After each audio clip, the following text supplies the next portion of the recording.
We'll call the meeting to order, like I say, at 6:32. I'd like to open with the Pledge of Allegiance, and after that, I'd like to have a moment of silence, and our moment of silence tonight will be for Larry Nichols. He's a past principal at Kearney Junior High, and he was over a 30-year employee for the district. He passed away. So our moment of silence tonight will be in honor of him. So with that, can I get everybody to stand for the Pledge of Allegiance?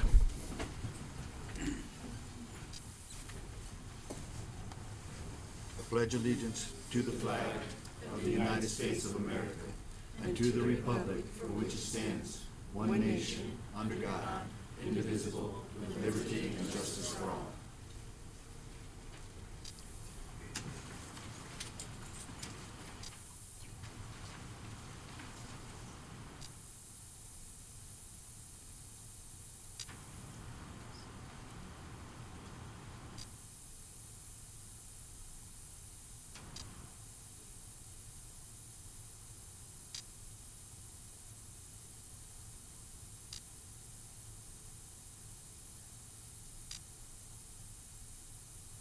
Thank you.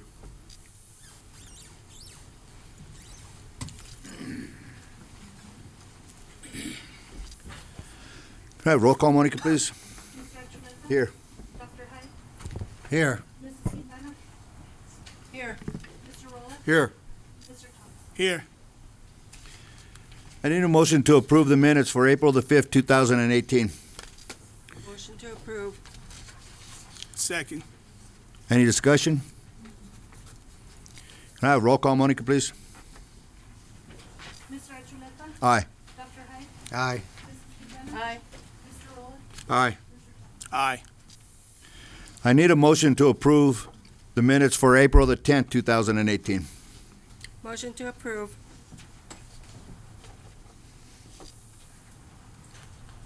Second. Any discussion? Can I have roll call, Monica, please? Mr. Archuleta? Aye. Dr. Hyde? Yes. Mrs. Quintana? Aye. Yes. It should be an aye vote. Aye, okay. Dr. Hyde? Oh. Yes. It's either aye or Point of information. This is under the Robert's Rules of Order, which we follow for these proceedings.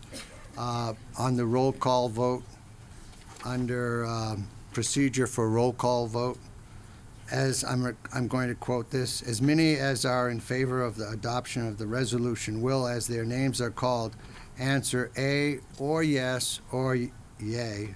Those opposed will answer no or nay. So it seems to me that either is acceptable. Mr. Rolla? Aye. So there's a need to amend the agenda tonight to move the audience comments until after the superintendent's report. We have a presentation tonight, a report about turnaround tonight by Lisa Medler. Our, what is your title? Lisa Medler. She's from the Colorado Department of Education, so she has a report for us. So I'm asking that we move this agenda so she can get out of here on time. Can I get a motion in that? Motion to amend. Second. Any discussion? Can I have a roll call on the amendment, Monica, please? Mr. Archuleta? Aye. Dr. Hyde? Yes. Mrs. Quintana? Aye. Mr. Rolla? Aye. Mr. Thomas? Aye. Now, can I have a motion to approve the agenda as amended? Motion to approve. Second. Any discussion? Mr. Chairman, I would like to request or make a comment, and that is for a number of meetings we have discussed but have not moved forward with trying to add or adopt a change to the agenda where we have old business and new business, or in lieu of that, to have action items added. And the reason we've discussed this, but we've never brought it to a motion of any sort. But there are things that I have brought up a number of times. I've asked to have them put on the agenda, and they never get put on the agenda. And so I need to repeat myself that I still think these things are important. And so I would like to know, can we either restructure the agenda or set a time when we will go over it so that we can have the board present new ideas? You know, what it amounts to right now is the superintendent comes in with a list of superintendent recommendations. And meeting after meeting, we'll go through 10, 15, 20, 25 of these. And the board offers nothing. No policy, no nothing. And it's our job to specify and make policy. And yet there's no provision for us to bring those proposals before the public to discuss them and to adopt them as policies. One of the issues that I've been pushing for a long time is a motion for Literacy Squared to be adopted or continued next year. And we don't have to have the conversation right this minute, but this is something that I think is very valuable to the entire community, and the board should take an action on it. And week after week or meeting after meeting, we don't. So I strongly request that the board address the structure of the agenda for upcoming meetings. Thank you. Okay, thank you. Any other comments? Roll call, Monica, please. Mr. Achuleta? Aye. Dr. Hyde? No. Mrs. Quintana? Aye. Mr. Rolla? Aye. Mr. Thomas? Aye. So now we'll move into the superintendent's report. Thank you, Board President. We do have 3 items on the superintendent's report. I think I'll call on Lisa Medler from the Department of Education to give us an update first on the turnaround plan.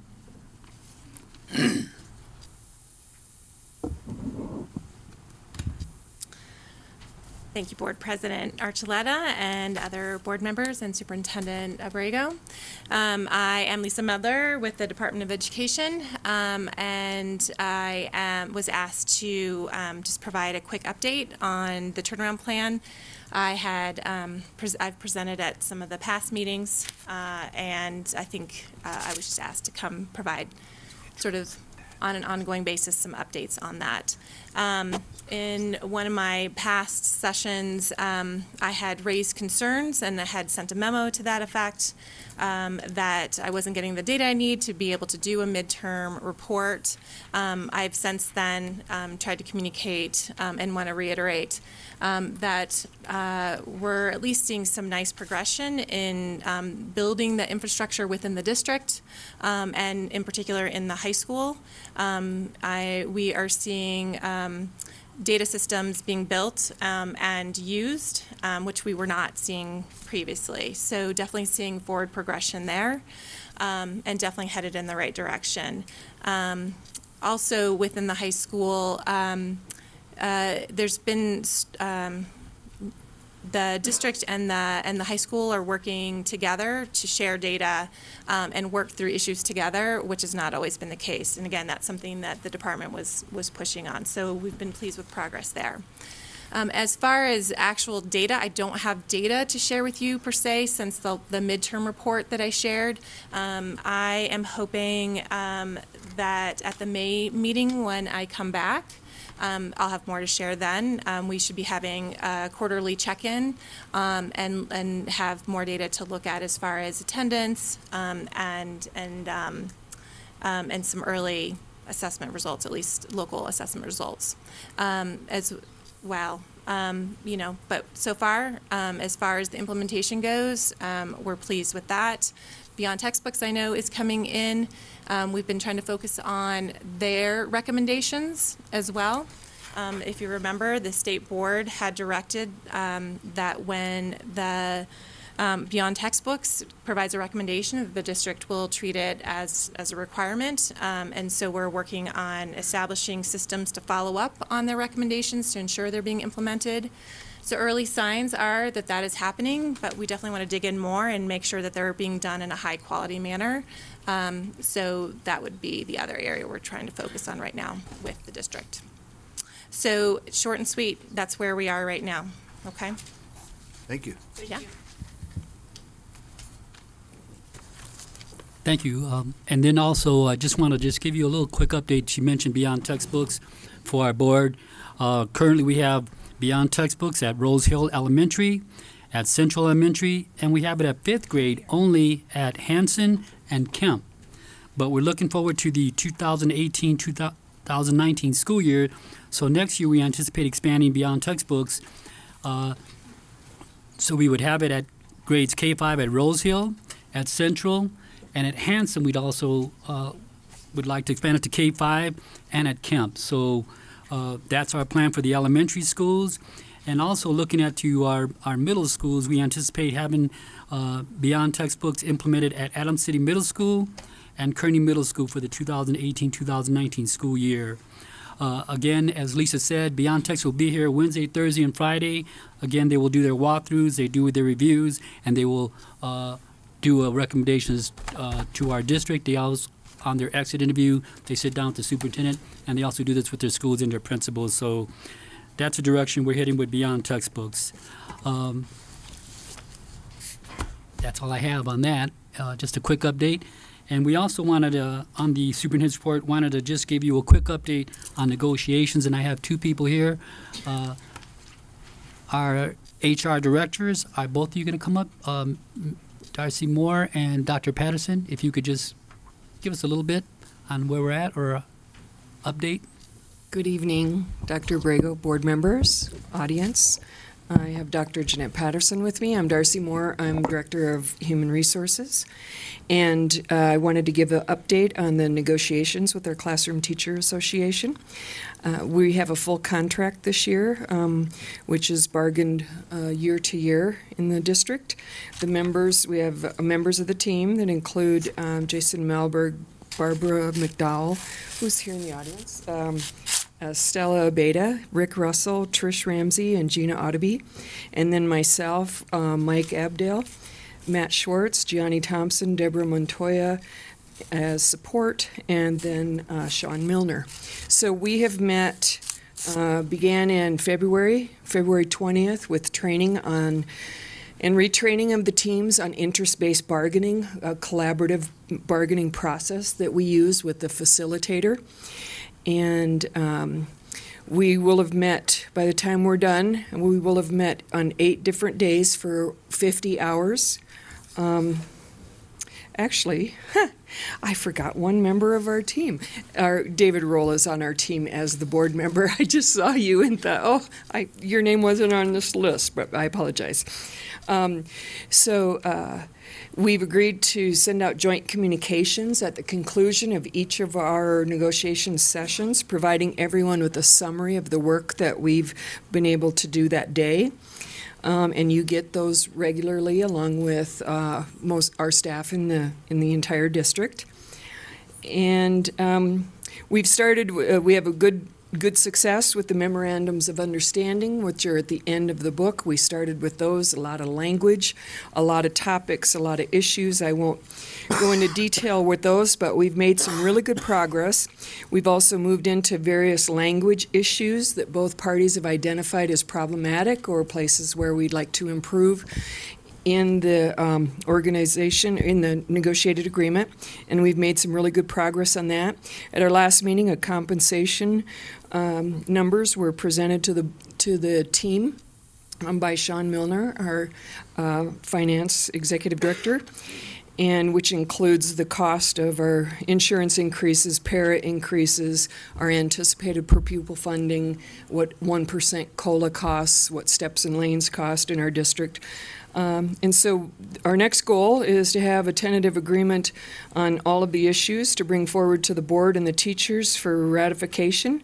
We're hoping to conclude, we have 2 more sessions, and we're hoping to conclude that by May 8th, but no later than May 22nd to come to you for ratification. And HR standpoint, our goal is to get all teacher contracts out, and actually all staff assignments for next year mid-May, so that everybody can get their contracts, sign them, and return them before they go home for the summer, and have that kind of all wrapped up. And then, of course, a commitment that we've made as a team, and for human resources, the commitment that I've made is training in August on changes to the negotiated agreements, so for the entire organization, and we're looking at doing that jointly as members of the joint team that does our negotiations. So with that, I'm going to have Dr. Patterson give you a brief overview, as she's the lead negotiator for the classified, and then we'll answer any questions. Good evening. This year at negotiations and the classified negotiations, we have 5 team members that represent the classified employees and 5 team members that represent the district.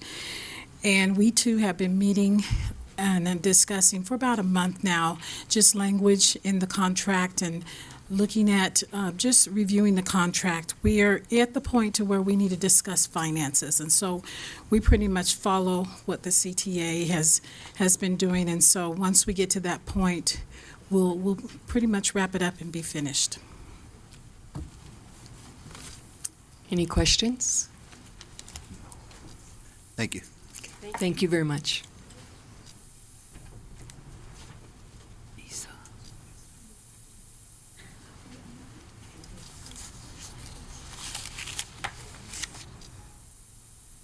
You can go. You can go. Okay.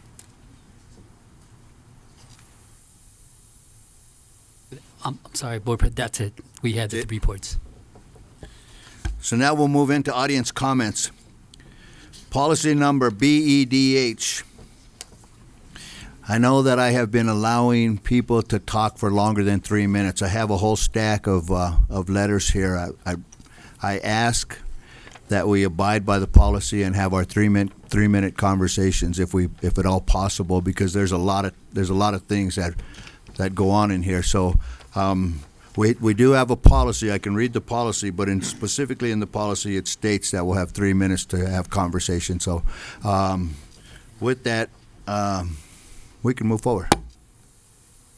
Say don't use names. Oh, Timmy, also mention that they mention names The rest of the in policy. their presentation. Yes, and in our policy, we also ask that you don't mention names. You can mention specific schools, whatever they are, but not personal names.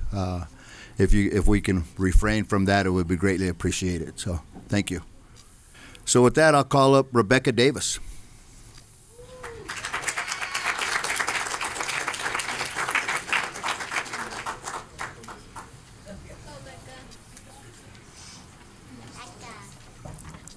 Good evening, board members and Superintendent Abrego. My name is Rebecca Davis, and I will be a senior next year at Adams City High School. I am super involved in school, and I'm here to talk on behalf of myself and my fellow classmates. Throughout my years at Adams City, it is obvious to say there is no consistency whatsoever. We have had 3 principals here since I have started my freshman year there. We have gone through a number of teachers, whether that be because they left because of the situations and conditions here in this district, or because they have had a voice in the community and were shut down. We also have experienced all new admin this year, and as well, and speaking from a student's point of view, I can tell you it has not been a good experience. I am in the Pathways to Teaching class through CU Denver. It's a concurrent enrollment class at Adams City, and I have been learning about education all year long. I have learned about things like urban education, what makes an effective teacher, and things that involve at-risk schools and low-income students. During this class, I read about 3 different types of educators: wingsters, gangsters, and writers in urban schools. written by Jeff Duncan Andrade. Andrade says, writers are consistently successful with a broad range of students. They risk deep emotional involvement with the great majority of their students, and they are sometimes hurt because of those investments. The depth of their relationship with students allows them to challenge students and get notable effort and achievement. Writers are often uncommitted to the larger school structure because they perceive it as morally bankrupt and hesitate to take on any challenge that would mean time away from their direct service to students.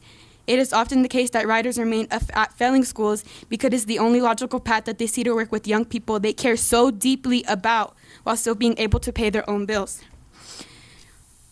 Andrade says that, I can honestly say there are a lot of writers at Adams City High School.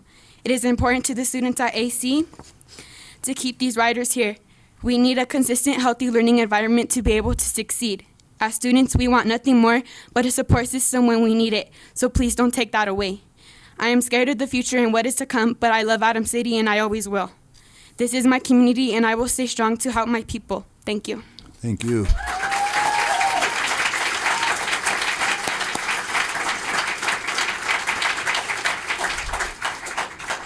Can I have Alyssa Boff, please?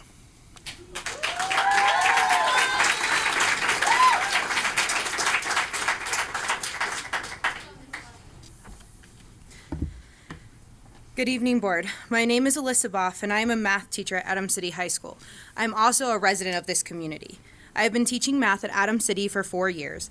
This year I teach Algebra 2, Statistics, and AP Calc. I've spent these past 4 years supporting my students at football games, wrestling matches, plays, presentations, soccer games, and much more. I have sacrificed my time along with one of my colleagues to teach 80 students in one room, despite what you have heard, because they did not have an Algebra 2 teacher. I am the NHS sponsor, and I helped the sophomores run the talent show this year, and I will do almost anything for these students because of how much I love them.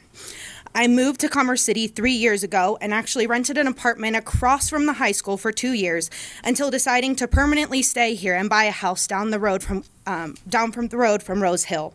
I enjoy seeing my students and their parents at King Soopers and the flea market and chatting with families about how they've moved on from high school and how everything is going for them.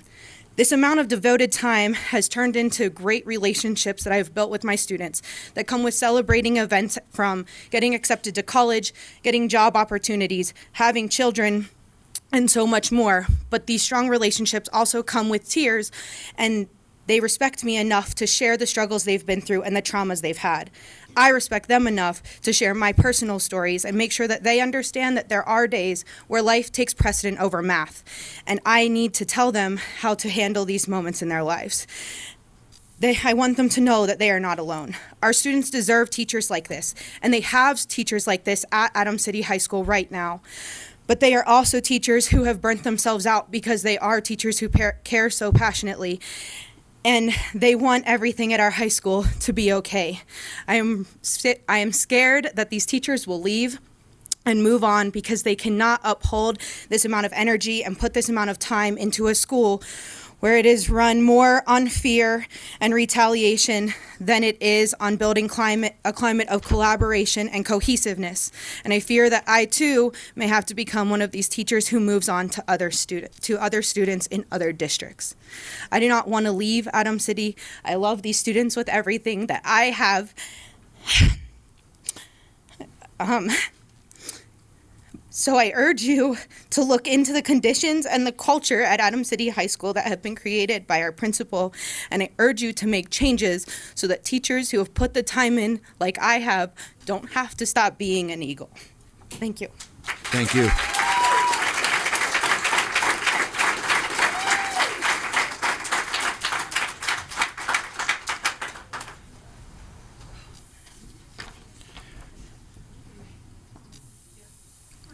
Angela Henser, did I say it right? Herrera. Herrera. Okay.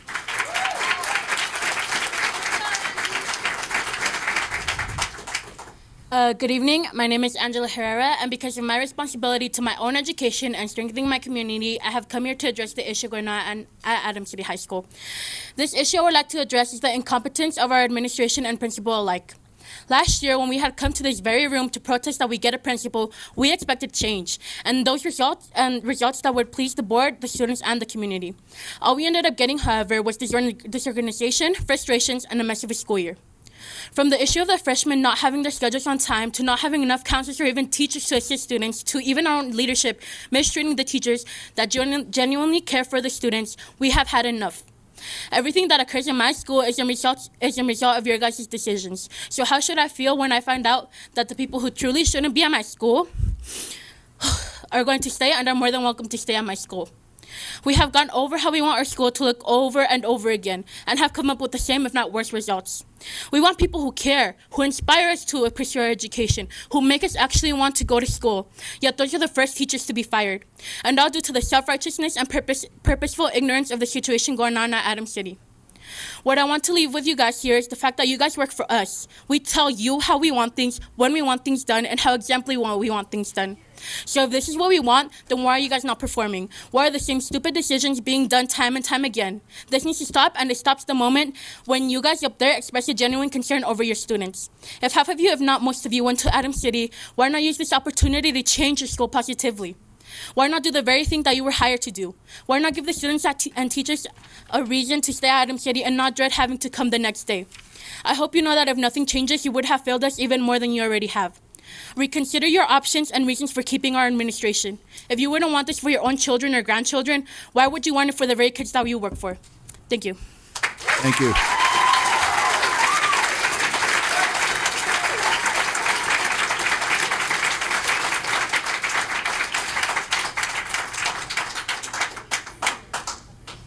Reina Vasquez.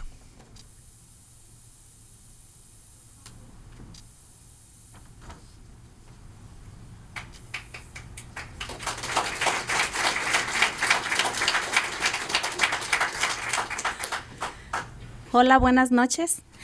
Tardes, perdón, mi nombre es Reina Soria y pues estoy aquí como madre de familia, como miembro de la comunidad y pues estoy aquí porque estoy realmente preocupada de todo lo que está pasando, especialmente en los últimos 4 cambios que ha habido con los superintendentes.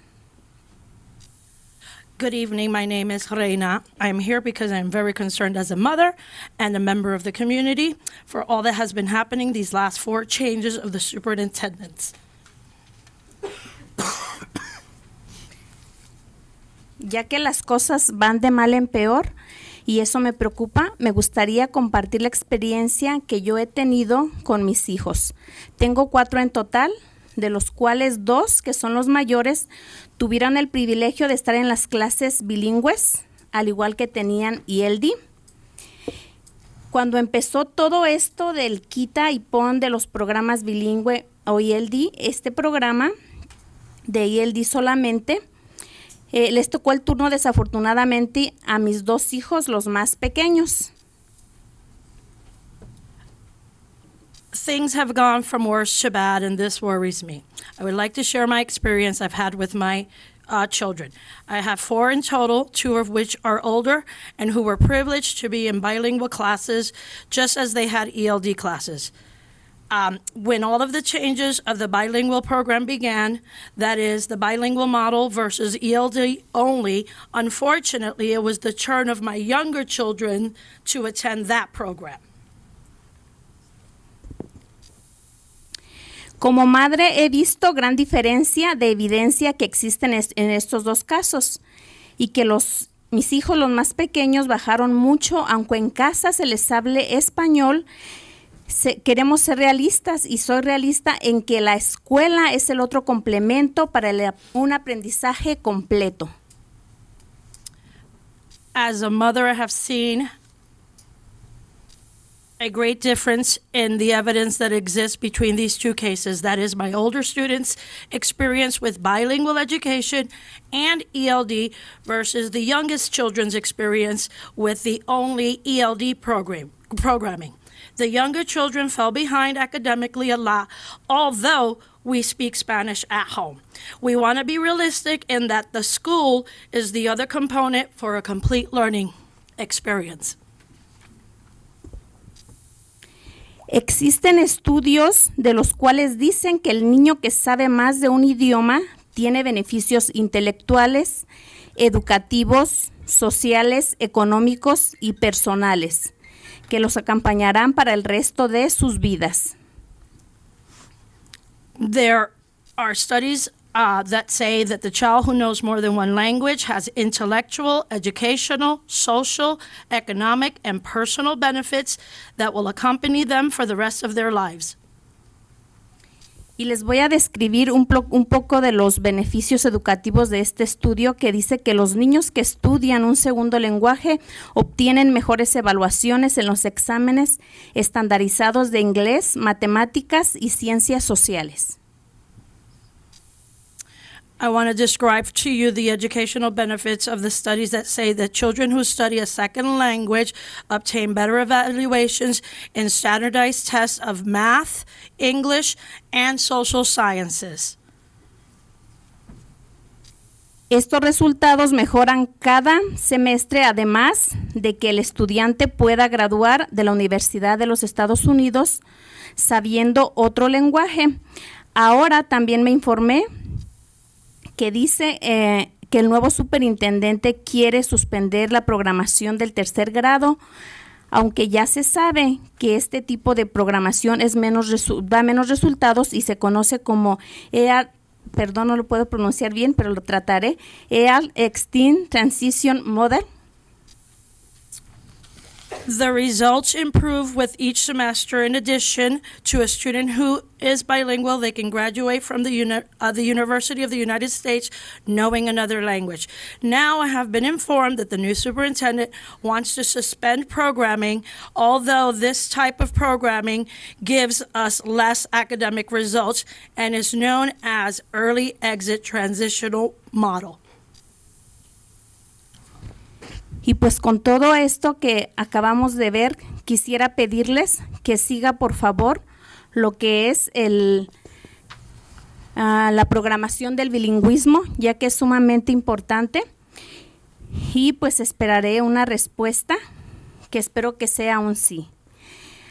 Y también quiero compartir que me acabo de enterar que desde julio a febrero se han ido o despedido 102 personas del Distrito 14.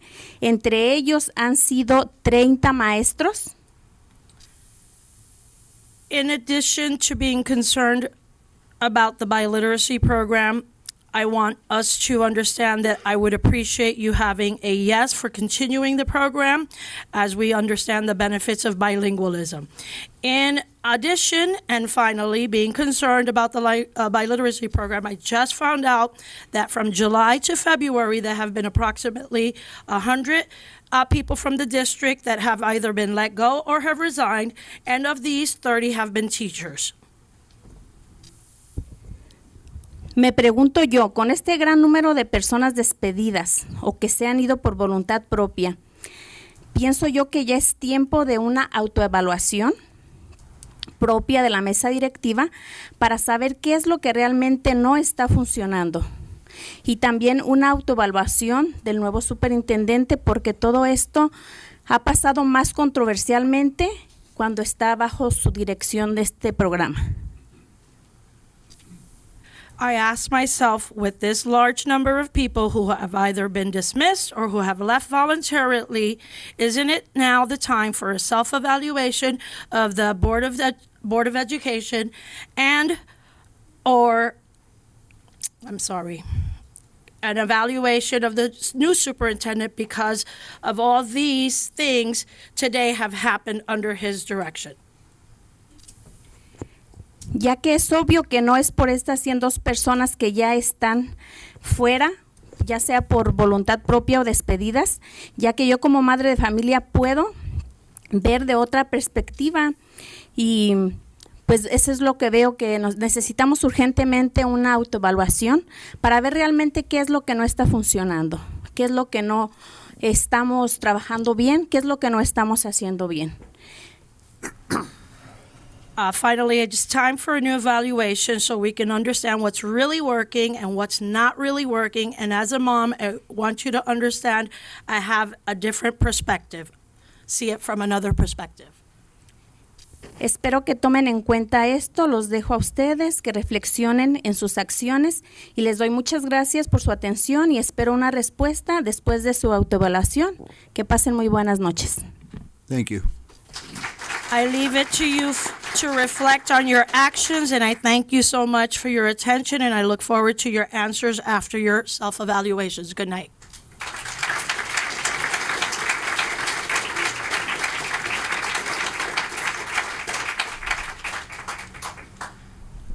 Thank you very much. Can I get the folks that are standing on the side to get a seat? I really can't have you standing there for the fire department. They won't allow us to have a seat. Are there chairs there? Are there any chairs vacant?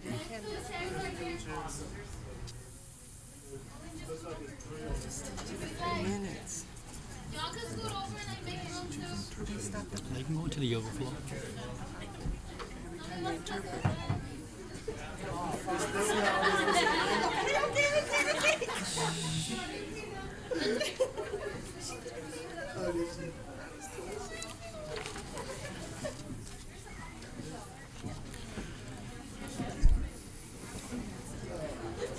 Thank you.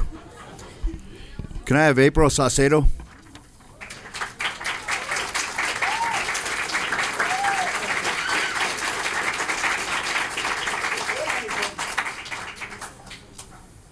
Hi, my name is April Salcedo, and I'm here to represent all the teachers. So I am here concerning the issue about the non-renewing of the contracts, and I am just here to say that it's not right. These teachers deserve their jobs more than ever, and you guys are letting go some amazing people. I'm not kidding. These people have changed my life. Even some other people, I know they have changed other people's lives. These teachers have worked hard, and it's not fair that you guys they don't give them a justified reason to not renew their contract. It is not right. These teachers deserve everything. Some of them have shaped my life, helped me pass my classes, even when I struggle, and it's not correct at all. These teachers are everything to me, even if they haven't been working here the longest. And I want you guys to look me in the eye and say that, tell me that it's right. Tell me that it's right that these teachers are not the best. These teachers mean everything to me, and I hope you guys understand. From a student's point of view, we need them. They've helped us a lot. Not just me, the freshmen, everyone at our school. It's not fair. I want you guys to all understand that we need them here and to please review all of this. It's not fair. Thank you. Thank you.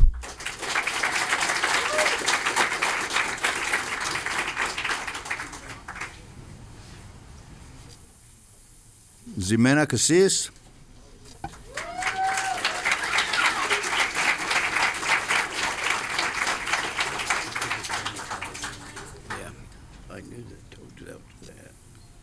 Good evening, board members and Superintendent Abrego. My name is Ximena Casillas. I am currently a junior at Adams City High School. Today, I'd like to talk about the decisions our administration has recently made for our school next year. Throughout the year, my teachers have been the most encouraging and supportive people I know. I have always been expected to go to college and succeed. Our current principal constantly stresses us to meet these expectations to go to college and be career ready. But how are we supposed to meet these expectations if our resources are being taken away from us? It is like we are being set up for failure. As a student who has attended Adams City High School for the past 3 years, I have not only noticed inconsistency, but with this administration, I have noticed carelessness. We as a student body feel like our voices are not being heard and the students' futures and needs are not being taken into consideration when making these decisions about our education. I am here today voicing my concerns because as a soon-to-be senior, I am afraid of what my last year in high school holds. I am afraid I will not have the mentors I have built connections with to guide me through my senior year and through the college transition process. I hope our administration rethinks our decision and in future decisions takes us students into consideration because after all, we are what makes Adams City High School. Thank you. Thank you.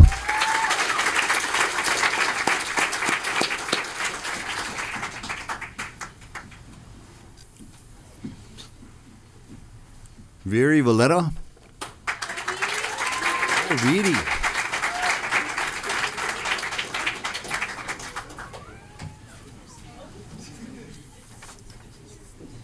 Good afternoon. My name is Viri Varela, and I'm a senior at Adams City High School. It's crazy to me that a year ago I was in this exact same position demanding that you all gave us a principal. Little did I know that this would be the worst year yet. I am here today because there have been numerous amounts of teachers who received good evaluations and have good relationships with students who have been non-renewed without reason. They were not the right fit. But we all know that they were non-renewed not because of their teaching abilities, but because they chose to speak out against administration. In the past, teachers have come to the board to complain that teachers don't speak out in fear of retaliation, and yet nothing has been done. We were short teachers and staff this year. How do you expect to get a whole new complete staff for next year when they're letting everyone go, and the ones that are renewed don't want to come back after how they've been treated this year? It'll be even more of a disaster than it was at the beginning of this year. The board has a final decision when it comes to these non-renewals, so let me remind you that we, the community, are your boss. The majority of students whom this decision will affect will be 18 by the next election. So I suggest that if you want to keep your position, you vote against these non-renewals and remove this year's administration. Thank you. Thank you.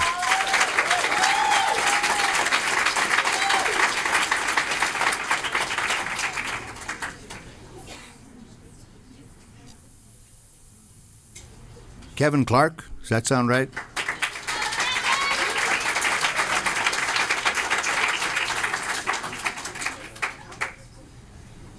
Members of the board, is this working? Yeah. Members of the board, Superintendent Abrego, good evening. I stand before you a product of Adams 14 School District. I have been here for 7 years, and this place is my home. This is an environment where I've been allowed to flourish. I find myself as a product of the teachers that I've encountered and have been ever so grateful to be in the hands of their support. It is heartbreaking to know that when I look back on many of the teachers that I've had in the past, they are no longer with us here in this school district, and many of the teachers that I have here this year are even considering leaving their positions. I do not trust the administration of our high school when they tell me that they are going to fix the schedules when they are getting rid of one of the counselors. Do you know how sad it is when I have a sister who started her freshman year this year, and the first thing I hear when I ask how her first day of school was hearing that she spent her entire day in an auditorium. That answer remained the same way for 3 weeks. And you're telling me that that's not going to happen again, and you're getting rid of, when you're getting rid of a counselor. We need teachers like Robert Snyder, who has been here at every single one of these board meetings. I have attended every single board meeting, almost every single board meeting this year, and he has been here every single time. He has invested in our students, and he has invested in this district, and you cannot tell me that he is not going to be renewed because you guys are going in a different direction. I want to go in the direction that he is going in.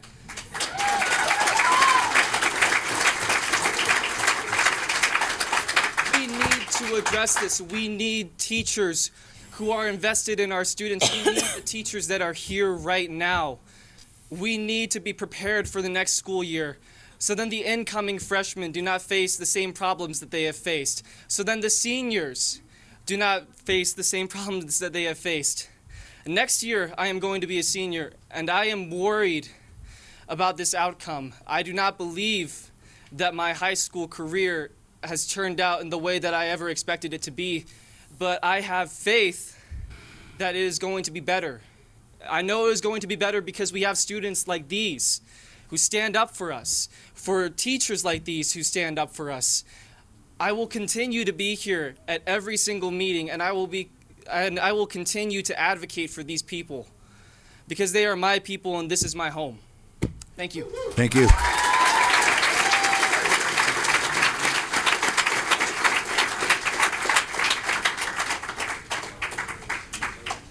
Eunice Lopez.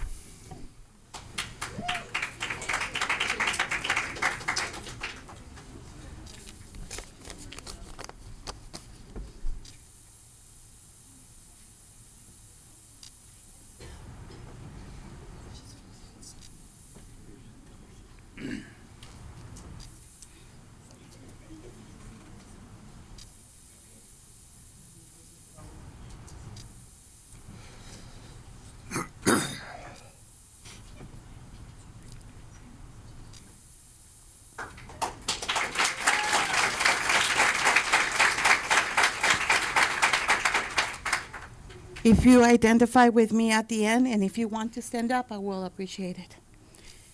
Yo me llamo Eunice López. If you want an interpreter, here it is. Soy madre. Soy abuela. Soy maestra en esta comunidad. Tengo viviendo aquí 24 años. Soy miembro de la comunidad.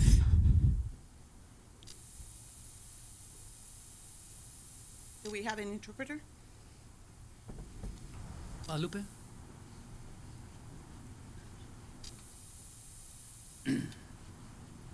Good evening. My name is Eunice Lopez. I am a community member. I am a parent. I am a grandparent. I am a teacher, and I live in this community.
You probably heard, or you probably didn't, because you haven't heard our community.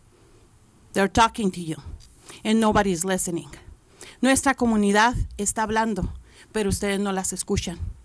Nosotros somos los que votamos para que ustedes estuvieran ahí. We are the ones who voted for people to be here. You know that. You're not listening. Ese silencio es lo que ustedes escuchan. That silence is what you heard, and you keep listening to. Our community is crying for change, positive change for the community. Un silencio que escuchan. You only hear silence. You want to hear what you want to hear. This is my community. Esta es mi comunidad. Do the right thing.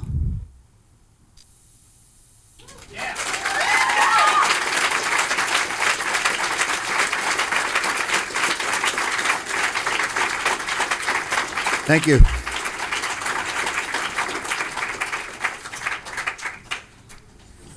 Kyle Lockman.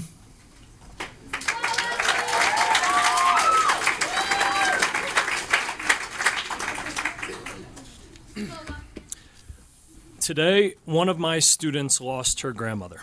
She was beside herself, and in between sobs, she asked if someone could go get Mr. Lockman for her.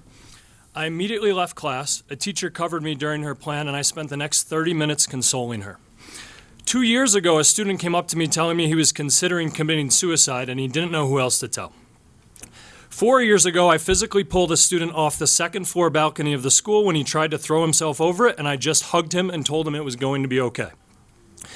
In the second semester at the school, a student's mom called me telling me how she tried to kill herself over Christmas break, and in the chaos of her son trying to pry the knife from her, she accidentally ended up stabbing him and reached out to me to see if I could put them in touch with counselors at the school. The reason I bring these stories up is because I ask you to reflect for a moment on what would have happened to those students if their favorite teacher wasn't there for them to turn to in their time of need. Lucky for them, I was there and have been here nearly every single day for 5 years, teaching math and engineering, writing curriculums, and coaching boys and girls soccer and girls golf. The sad reality, though, is that isn't the case for a large portion of our students. They have favorite teachers, don't get me wrong, but those teachers have been unjustly let go or are so fed up with the lack of direction that they are forced to leave for their own sanity. Every year around this time, a flood of students come up to me and nearly every other teacher in the building and ask, will you be back next year? Yes. Unfortunately, many times the answer is no. A lot of those times the decision has been taken away from the teacher since they have been non-renewed, and those that do choose to leave on their own accord are doing so due to the unfair treatment of students and teachers in this building. Teachers that have left this year and plan to do so next year explicitly say that they feel they have no voice and that any suggestion they have offered for student and school improvement is met with hostility and no positive change is happening. Year after year, the district preaches retainment, and yet year after year, they non-renew highly effective teachers without cause and without explanation. Those teachers like Robert Snyder and Scott Eldred will be fine. They will be hired in an instant, and their new schools will be lucky to have them. The people that suffer are the students. They are faced with years like this year where we currently have 3 long-term subs and a 4th long-term sub who has never taught before in his life, and all 4 of them are teaching math. The subject where we have 6% of our students proficient, and we have 4 long-term subs. At the beginning of the year, I was one of 2 teachers who taught 90 students in the community room. That apparently was lied about and said that didn't happen. I was the teacher. And in that room, IEPs were neglected and kids were neglected because of the massive numbers and the lack of teachers to support them. Meanwhile, we are willing to fire a man like Robert Snyder who teaches math. A man who cares for his students and has been effective all 3 years that he has been here, including this year, because of personal grudges and his willingness to speak out against these injustices. The principal at our school will lie, and they say that these things don't happen, but the reality is they do, and the students are the ones suffering. As long as we sit back and continue to let people like this make the decisions that negatively impact students day in and day out, more and more teachers are going to leave. I don't want to be one of those teachers. I love my school. I love the students. I moved to North Park Hill from Wash Park so that I could be closer to them. I visit them at their jobs in the Stapleton complex. I love seeing them at Home Depot. I'll buy ice cream from them. And yet, however, if this form of tyranny continues at the principal position, I too will be one to leave. Thank you.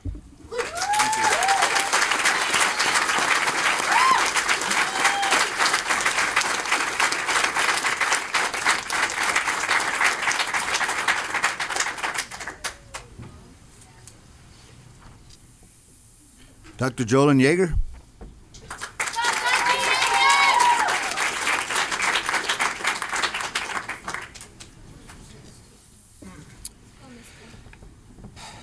Good evening, President Archuleta, members of the board. My name is Dr. Jolyn Yeager, and I am Adams 14. I say that with pride, not because I'm a chemistry teacher at Adams High School, but because the students of Adams City, your children, have welcomed me into this community and given me the privilege of being a part of their lives for the past 3 years. That appears, however, to be coming to an end. Administration has given me every impression that my contract will not be renewed for next year, that my talents are no longer needed, and that I will no longer have the honor of teaching these wonderful kids. While I do not believe that my non-renewal is justified, I haven't come here to plead for my job.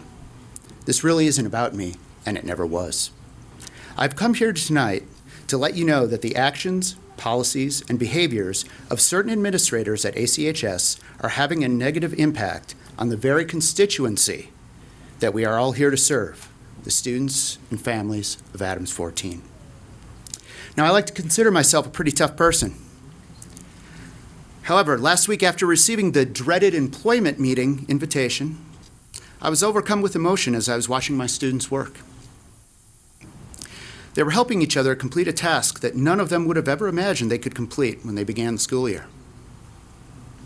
I was having a hard time composing myself to continue the lesson, and I've always promised my students that I will never lie to them. So I briefly told them the cause of my emotion when they asked about the tears welling up in my eyes. The next day, I received an email from a student, and with his blessing, I'll let his words give you a small taste of the impact this administration's actions are having on these young people. Dr. Yeager, class was totally tough yesterday, and I've never felt so much loss. I know you're feeling really down right now, but I hope that you can rise up and show the administration what they are doing to us. I'm proud to have a teacher like you to stand up for us. Out of all the teachers who could teach me, I believe you taught me the best, and I hope you see the appreciation all of your students have for you. I'll be sure to stay out of your way like you told us, but if and when you need help, we are here for you. Good luck, and have a great weekend, sir. I'm asking you, as the governing board of this district, to take off your blinders and truly look into what's happening just a short distance from here. The culture of fear, intimidation, and retaliation created by the administration at ACHS has no place in our society, much less a place of learning. I urge you to investigate for yourselves the many issues that continue to be brought to your attention by members of this committee. I ask you to do what is right for the community who elected you to serve them. I wish to thank you for your time, and I really wish to thank the families of Adams 14 for letting me be a part of their lives for the past 3 years. I want you to know that no matter what the outcome of my employment meeting is tomorrow, Adams 14 will always be a part of me, and I will always, always be there to support my wonderful students. Thank you. Thank you.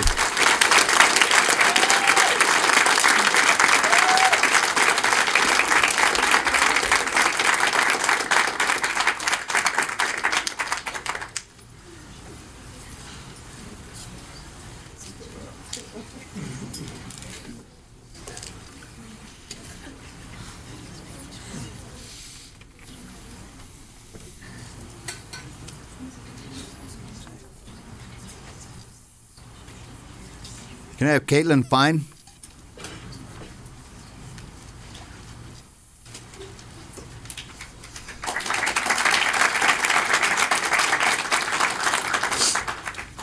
Good evening, members of the board. My name is Caitlin Fine. I'm a doctoral candidate at CU Boulder, and I've had the great pleasure of working with the amazing bilingual teachers and students here in Adams 14 over the last 3 years. Tonight, I want to talk to you about the Seal of Biliteracy and why it is so important that bilingual education in this district continues past 3rd grade. The Seal of Biliteracy is an award given by a school district in recognition of students who have studied or attained high levels of proficiency in 2 or more languages by high school graduation. This seal appears on a student's high school diploma and serves as a statement of accomplishment for future employers and college admissions offices. As many of you may know, on March 30th, 2017, Governor Hickenlooper signed the Seal of Biliteracy into law in Colorado. This means that all Colorado school districts have the option to grant the seal at high school graduation. I commend you for electing to provide this option for Adams 14's high school graduates. The American Council for the Teaching of Foreign Languages has concluded that in order to earn the Seal of Biliteracy, a 6 to 8 year sequence of well-articulated, proficiency-based language instruction is necessary, even for native speakers. They also recommend that districts plan consistent, sustained sequences of study that begin in elementary school and continue through middle and high school. Starting in middle school or high school is not enough. Adams 14 argues that students can be exited from bilingual programs in the 3rd grade and can pick up the language skills necessary to earn the Seal of Biliteracy in high school. However, the district cannot continue to say that they value the Seal of Biliteracy, but then offer students no reasonable path to attain it. In order to support the attainment of the seal of biliteracy, I urge the board to reconsider the decision to pause biliteracy instruction at the 3rd grade, instead of continuing biliteracy programming through the 4th and 5th grades and beyond, so that students working toward the seal are assured a sustained biliteracy pathway from elementary through high school. Thank you. Thank you.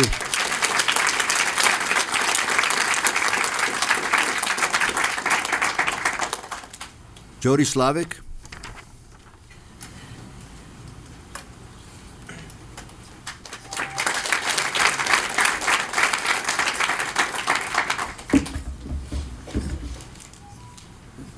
Hopefully they stay.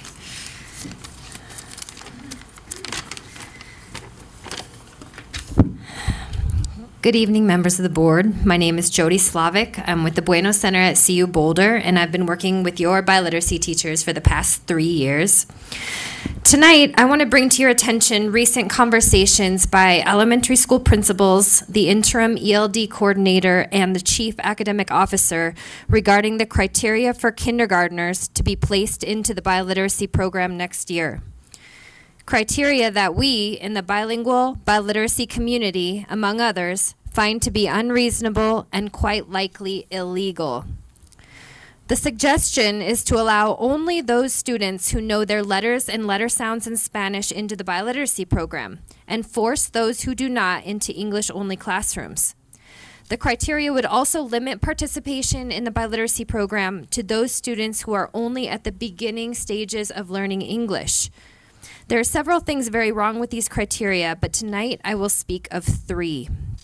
First, we have over 45 years of research showing that children learn best in their home language, and when they have these opportunities, they will transfer that knowledge to the other language.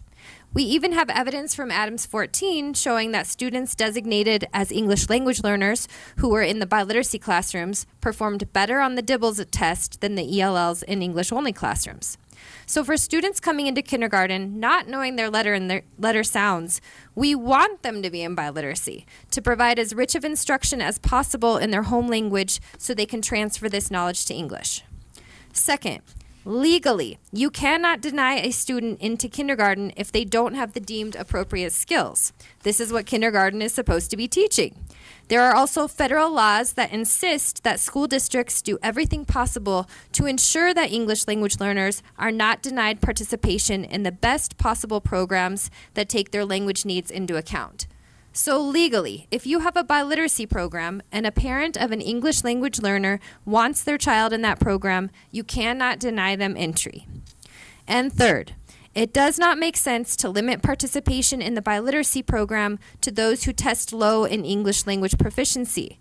We have data that shows that most of Adams 14 students participating in the Literacy Squared project are simultaneous bilinguals, meaning they have proficiency in both English and Spanish. The proposed criteria would exclude strong simultaneous bilingual children from participating.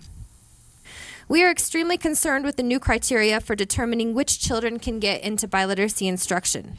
Children who are eligible for language programming have the right to bilingual and biliteracy programming, especially when one is available. And we know from both national and Adams 14 data that ELL students perform better in these programs. We bring this important matter to your attention tonight, and we would like to hear from you as a board that you will do whatever it takes to make sure that good, sound decisions start being made by those with expertise in biliteracy, along with teachers, parents, students, and the community. Thank you for your time. Thank you.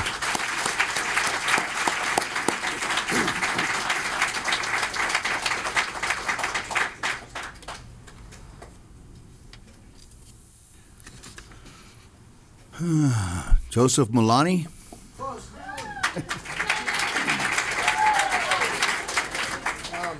Good evening, y'all. I didn't really prepare anything to talk about because last time I was here, I wrote a letter, and it was not quite as passionate as Mr. Lockman. Unfortunately, that passion is not here anymore. So I'm coming to you from a place of sadness.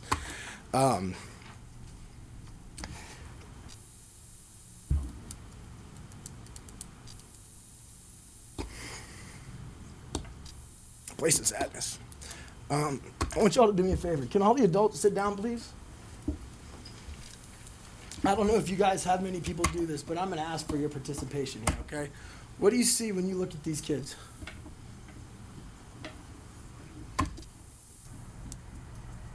Our future? Great.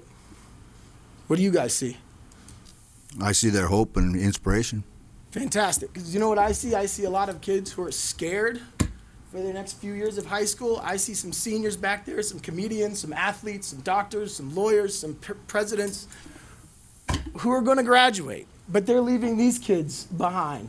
This young lady's in my advisory. She's a freshman. She's straight A's and B's. I'm scared for her. And I'm scared for her because of the decisions that are made by adults who seem to think that they're role models, that they are leaders of this community. I've been here 5 years. I've been teaching 9th grade and 12th grade English for 5 years. I've had the glory and the pleasure of watching seniors graduate and walk across the stage and have them come back. Had a young lady come back yesterday and talk to me. But I'm worried for some of these other kids. I'm scared for them. We allow, the word's already been used once, the tyranny at this high school to go on and ruin some of these kids' lives. I see teachers. I've talked to kids in my classroom about being teachers and they laugh at me. I'm like, you would make a great teacher. They think it's funny because they see the crap that goes on in that building and the stuff that we have to deal with. They don't want a part of that. What I see is the privilege of influencing people's lives, being a part of something bigger than myself. But again, it falls back on our adults who take that chance away from our students. And that scares me. And we've had a number of teachers already talk about they don't want to leave. I don't want to leave.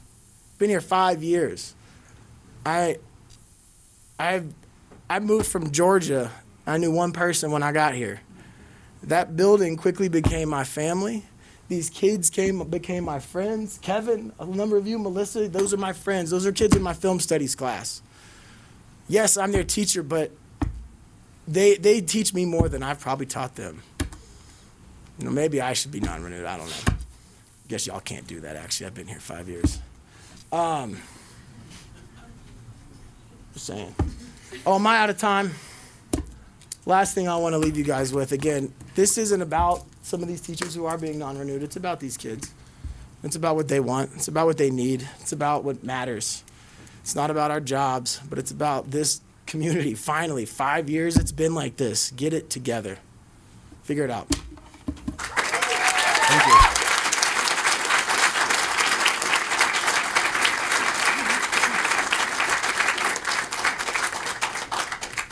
Scott Aldred.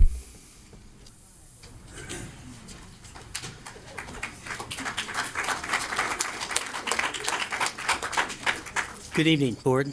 Dr. Abrego. You have heard a lot from a lot of different people this evening, and some tough acts to follow. I come before you to share the excitement that I've had this year with the honor to be able to work with these students and the teaching colleagues that I so admire. I have nearly 20 years of classroom teaching experience working with special education students, more than a decade of administrative experience as high school principal, elementary principal, high school and elementary assistant principals, special education assistant. This school tonight, and I've been in literally hundreds of board meetings and hundreds of school functions. I can honestly say I've never been so proud to be a part of an organization that produces students and teachers that are so passionate about their school. So it came as a big surprise to me last week when I've never had, to my knowledge, a confrontational conversation with any of my supervisors or any of the administrators, never had a confrontational conversation with any of my colleagues, but I was told that the district had chose to non-renew me for the future without reason, without cause. If you will note in my evaluation, the Aranda, where all teachers' performance is scored, all of my performances scoring at that point were indicated as accomplished or proficient. Plus, you'll notice that within RANDA, I'm classified as a non-probationary teacher. I'd just like to leave you with one thought. In a school district such as Adams City, it is incredibly challenging to hire special education people, math people, and science people. It's difficult for an at-risk population that we serve to hire any teachers, as evidenced by the shortages that we've had this year, the shortages of the subs that we have in all of our schools. Yet the first round of non-renewals, I believe, have been special education, science, and math. And as you've heard from the students and their colleagues, some of the most passionate teachers in the building. It's disappointing, but unfortunately it's not a surprise. Thank you. Thank you.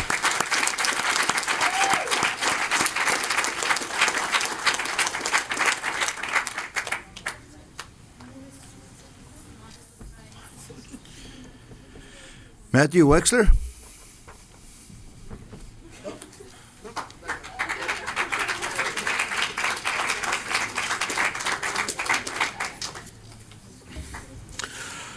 Hello, my name is Matthew Wexler, and I am the science teacher at Lester Arnold High School. I've come before you today to present an injustice perpetrated by Adams City High School. Before I get too deep into that, I would like to tell you about myself in hopes of providing merit to my narrative. I show up to work early every day to be there for our students who have nowhere else to go. At lunch, I do not take a break. I keep my room open for 10 to 20 students who want to eat lunch in my classroom, but they need a place to feel safe, warm, call their own. Last year, my first year teaching, I would routinely stay late after work. I did this to provide tutoring to my students, night school students, GED students, and the occasional graduate student who came back for some assistance in their college classes. After, I would work on my lesson plans and activities, tweaking them to the best I could to provide the highest impact for my students. Now, I have a family and I can only stay for till about 6 or 7. I tell you this, like I said, to inform my narrative. If I was a teacher at Adams City High School, I have just been asked to choose between resigning or being given or non-renew. I know this because it happened. Everything I am today I owe to a better teacher, my best friend. See, I'm a pretty decent example of my student population. I come from a fractured home. Growing up, I was really on a bad path. But that changed in 6th grade. In 6th grade, I met a man in kid shoes. I have never met someone with such drive or integrity. He was a natural-born leader, and we became friends. We were two 13-year-old boys facing the world, and from the very beginning, he was saving me. There was no food at my house, but I could always count on him having breakfast waiting for me at school. Looking back, I'm pretty sure it was his own breakfast. When I couldn't go home, his house was always open to me. When I lost my sense of family, he invited me into his.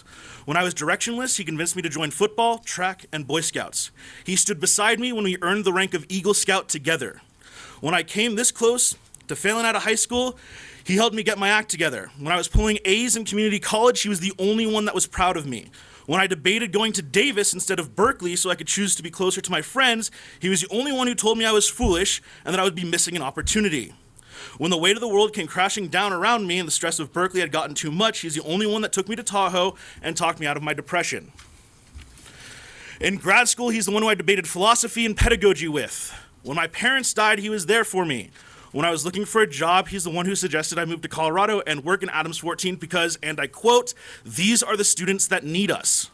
When Adams City was already heavily into a hostile work environment and people were leaving, he stayed because he could not bring himself to abandon his students.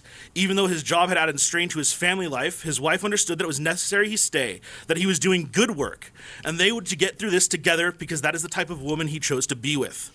I am who I am today because of the influence of this man on my life. If he had to choose between me and his students, he would choose his students, and it would be the right thing to do. This man is impeachable of of impeachable morality, ethics, and character. His name is Robert Snyder, and he's been asked to resign or be non-renewed from Adams City High School.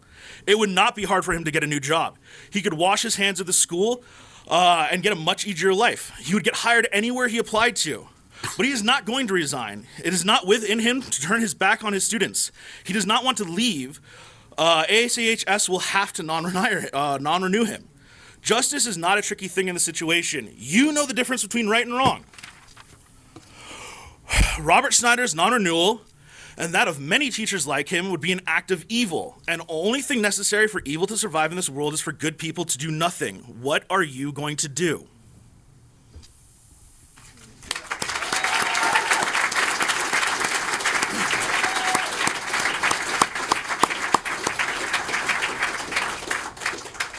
Thank you.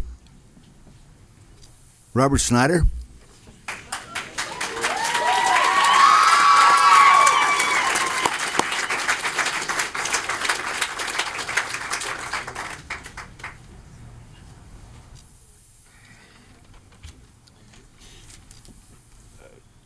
I had one of the slides. Oh. The PowerPoint slides, sorry. Sorry.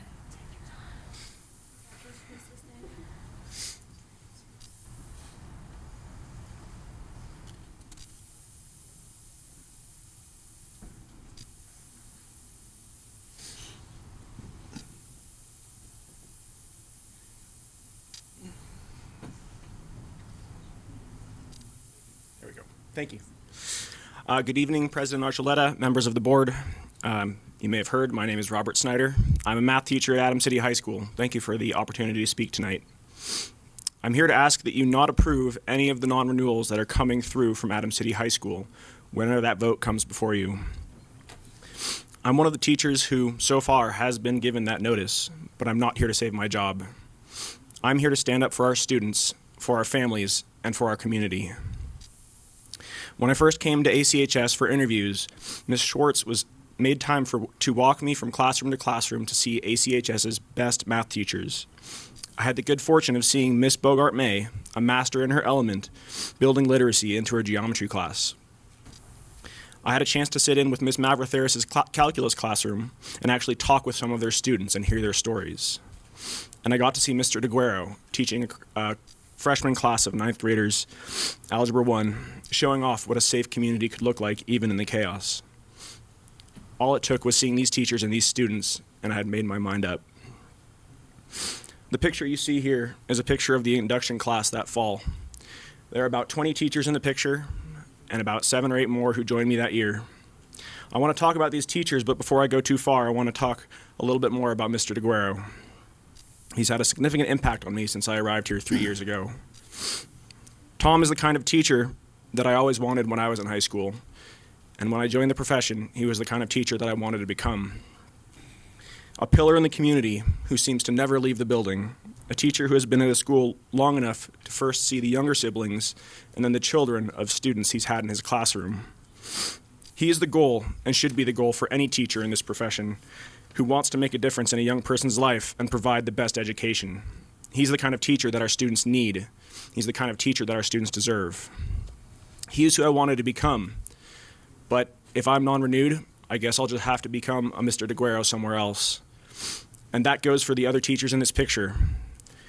Of the 20 shown, plus the half dozen others, from just 3 years ago, only 5 remain. 5. The rest are off, being aspiring Mr. DeGueros for students who aren't ours. So many teachers choose to come to our district. They choose to work with our students because they believe that a good and resolute person can actually make a difference here. And year after year, administration after administration, so many teachers are driven out, forced to abandon the students who are just getting a semblance of stability. Our students deserve more Mr. DeGueros, but we'll eventually run out of them if we keep allowing good people to leave, if we allow tyrants to drive them out. In closing, allowing these non-renewals to stand is a direct attack on our students' futures, on our community's futures, and I beg you to not approve them. Thank you. Thank you.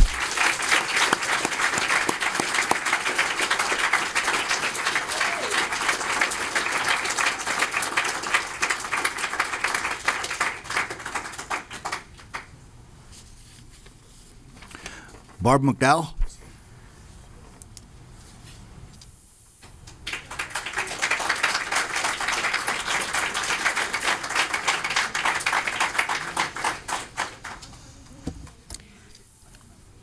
Good evening. Good evening. Tonight, I'm Barb McDowell, President of the Classroom Teachers Association, and I'm speaking on behalf of the Classroom Teachers Association. Concerns have been shared in this room at numerous meetings by a variety of staff, parents, community members, students. And they've fallen on deaf ears. Since July, 102 staff members have left this district. Since October 24th, that is 6 months exactly from today, 66 employees have already left or turned in their resignations to leave. 31 of those are certified. Not included in those numbers are the teachers or the staff members who transferred to another location due to hostile work environments. On January 16th, we had a joint Board of Ed CTA meeting. Some of the comments that came from the 5 of you were, teacher retention and consistency is needed for our students. I also heard, and if you want I can send you the picture because I did take the picture of the notes I took from y'all, you are the best of the best teachers. And yet, numerous staff have been non-renewed. Non-renewals were told they would start on March 19th. Then, because we wanted teachers to hang in there and not quit on their kids, I don't think any of these teachers have quit on their kids. We moved it to April 2nd through April 20th. And then, oh, yeah, and when is when can they go apply? Oh, that's in March, that's right. When can they go look for jobs? It's in March. April 2nd through April 20th. And then last week, a number of teachers were non-renewed with effective or highly effective evaluations.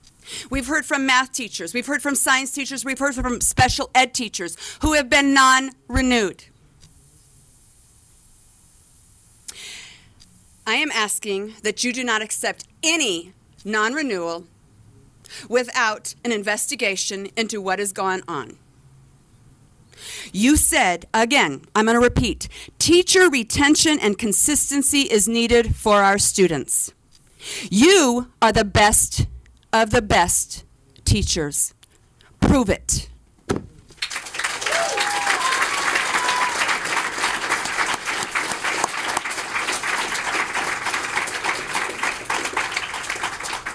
Thank you, Barb.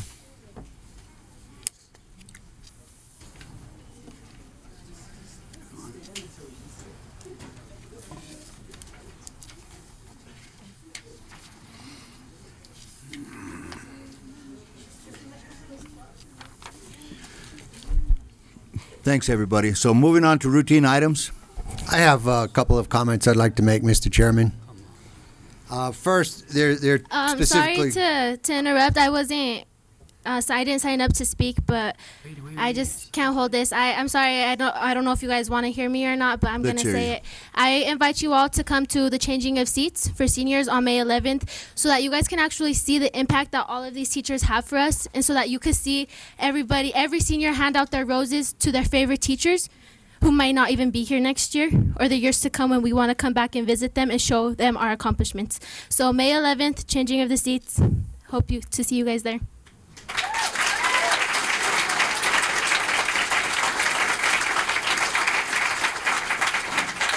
Thank you. I would just like to say that as my first comment, I think that the board should have an emergency session to evaluate all of the people who have who were given non-renewals, and to review them.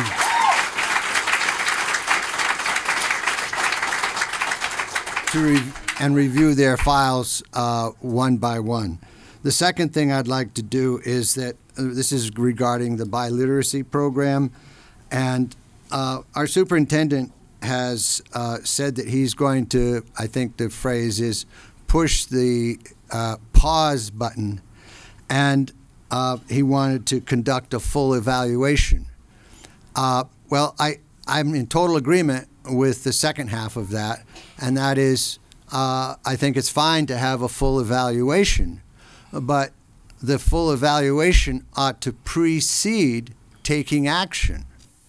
you take the full evaluation, make your assessment, and then it's followed with appropriate action. He's suggesting taking action before you do the evaluation. And that is particularly damaging because we all know that continuity within the biliteracy program is extremely important. And if we press the pause button now, and then let's say we restart it in a year, we've lost that 3-year momentum, and we're back to square one, and we have no consistency, no follow-through. And the data that we've been collecting for 3 years is thrown out, and we reset and go back again. And so I would urge that we at least continue the program until the full evaluation is complete, and then make the decision as to whether it ought to be terminated or not. Thank you.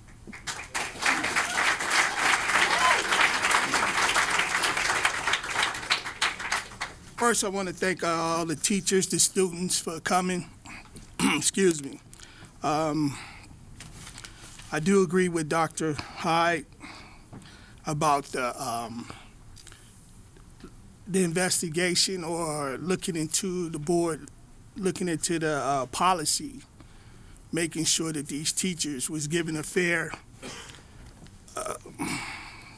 making sure that it was fairness for what happened, or why they didn't get renewed, and why they did get a non-renewal.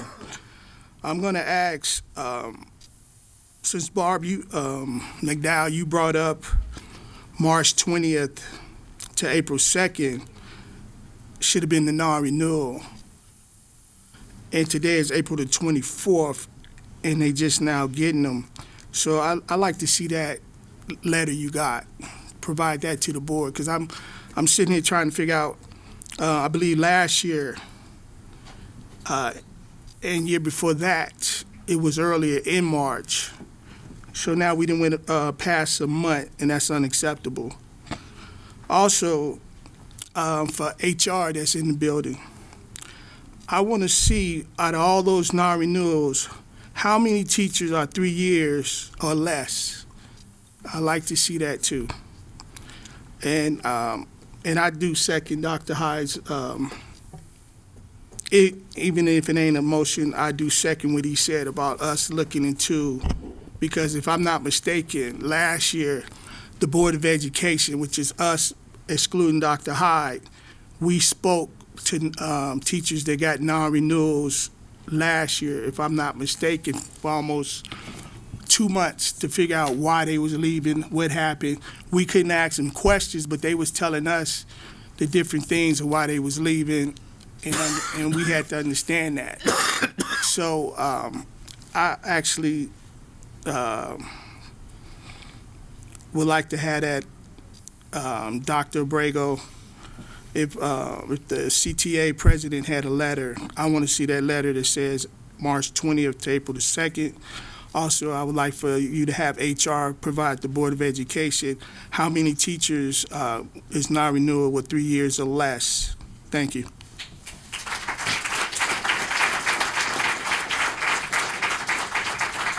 Just also like to add what Mr.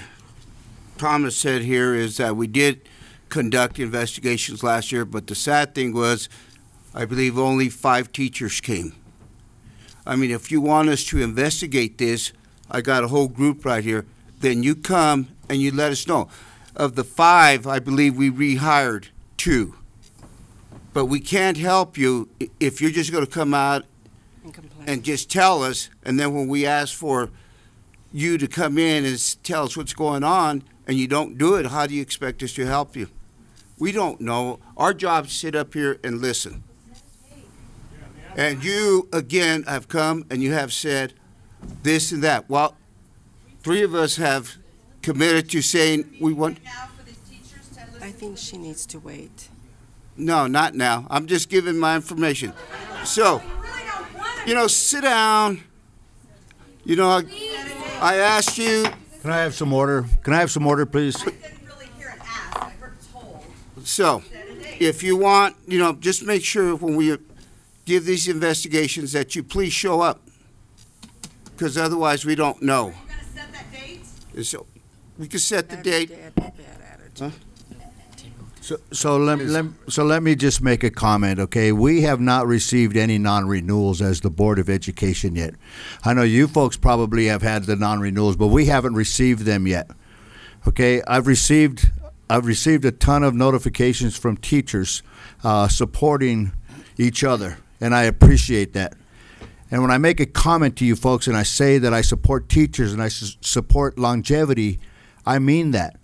Okay, I've already started the conversation based on this information here without having any information from you folks about trying to figure out what exactly is happening at the school. And I come up with my own numbers, okay? So I'm not going to exactly say what they are, but I come up with some numbers that are just in my head about teacher retention and satisfaction and everything that happens at each and every one of the schools, okay? So I do want to ask some questions. I do want to figure out what really is going on. Why is there so much animosity?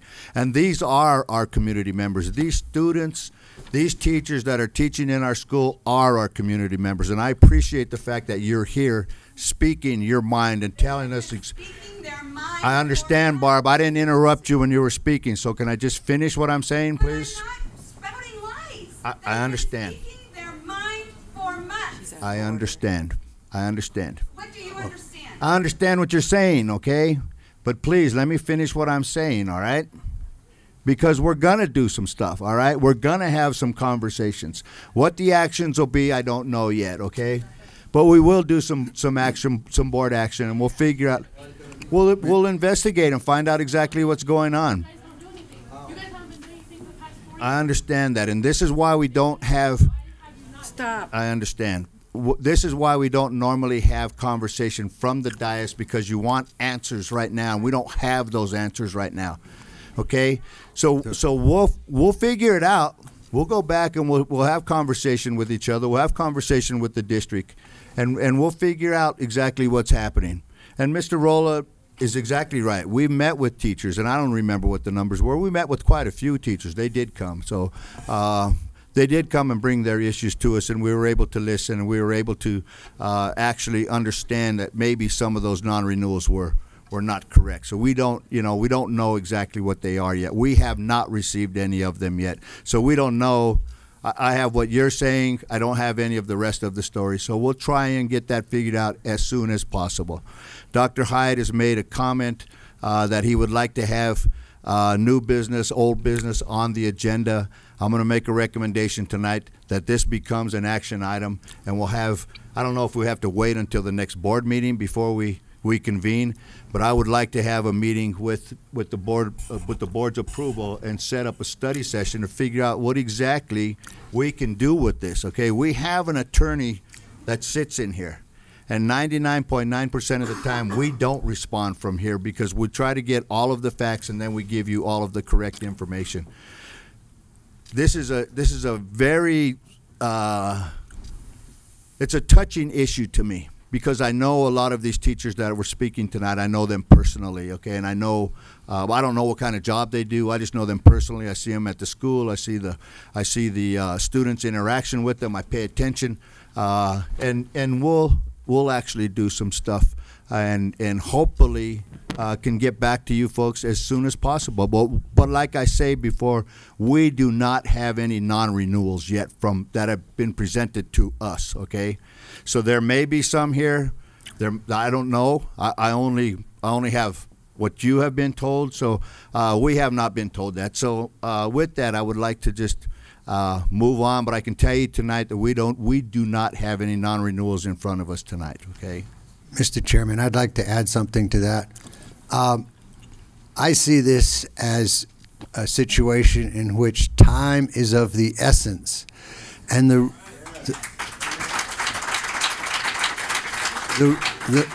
reason for that is, if I were a teacher and I received a non-renew notice, the very next thing I'm going to do is start looking for a job.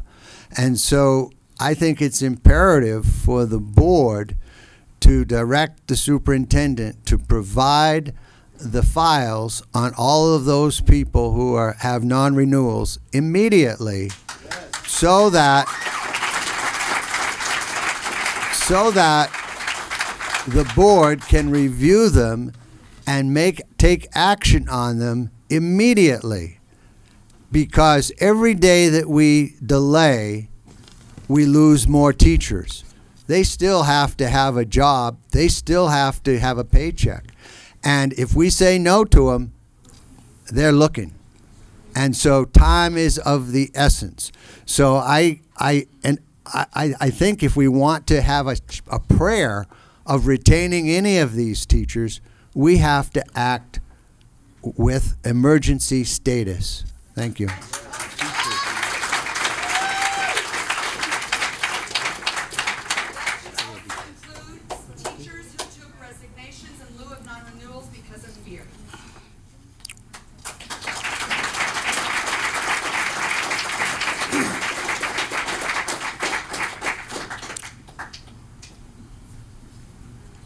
So when we get to communications, we'll set a date of when we can meet ASAP, okay? Thank you. Okay. Thank you, everybody. See if they want to leave, because we're going into routines right now. Okay. So we're going into routine items. If you want to stay for the rest of the board meeting, you're entitled to stay and welcome to stay if you choose to. But this is where we do regular superintendent's recommendations and that type of stuff. So if you want to stay, you can stay. It's up to you. So I'll give you a few minutes if you want to leave.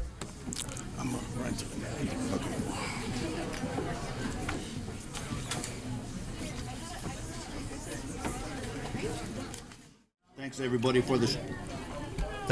for the short pause. Moving on to routine items. Get the door. At the door. Is he here? Yeah, he's back there.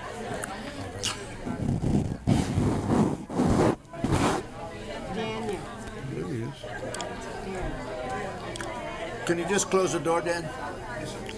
Also, we're going to conduct our meeting.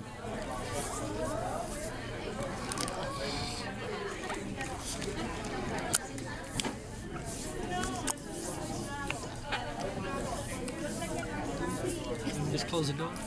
Okay. Do you want me to just close the door?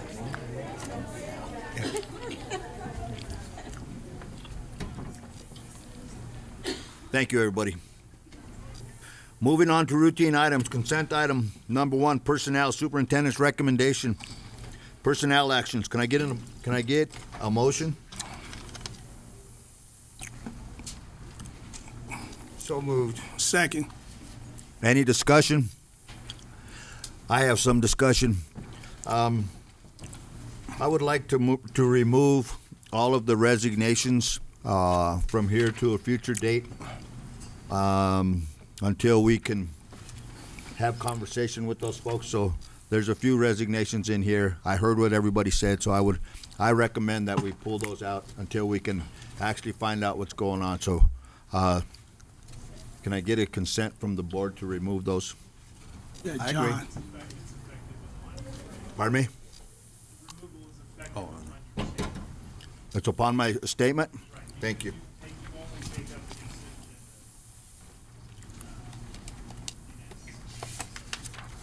Okay, so.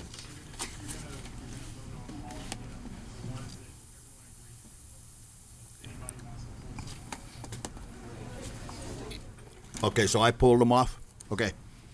So then the rest are still there. So,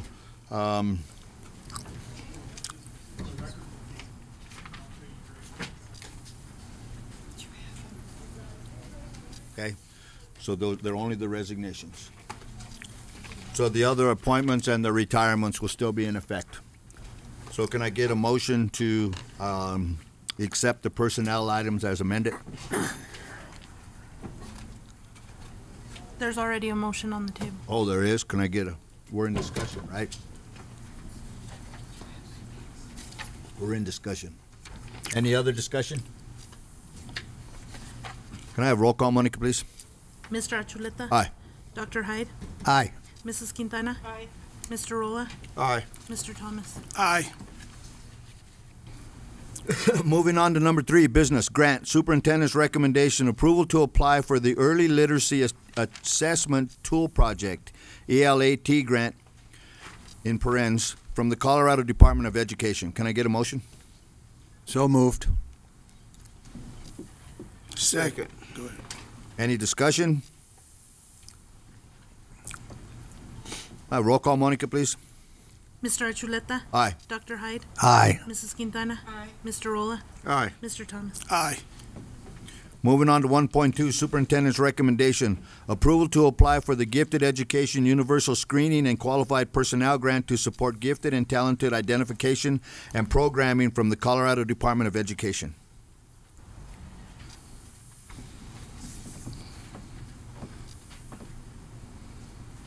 Can I get a motion? So moved. Second. Any discussion?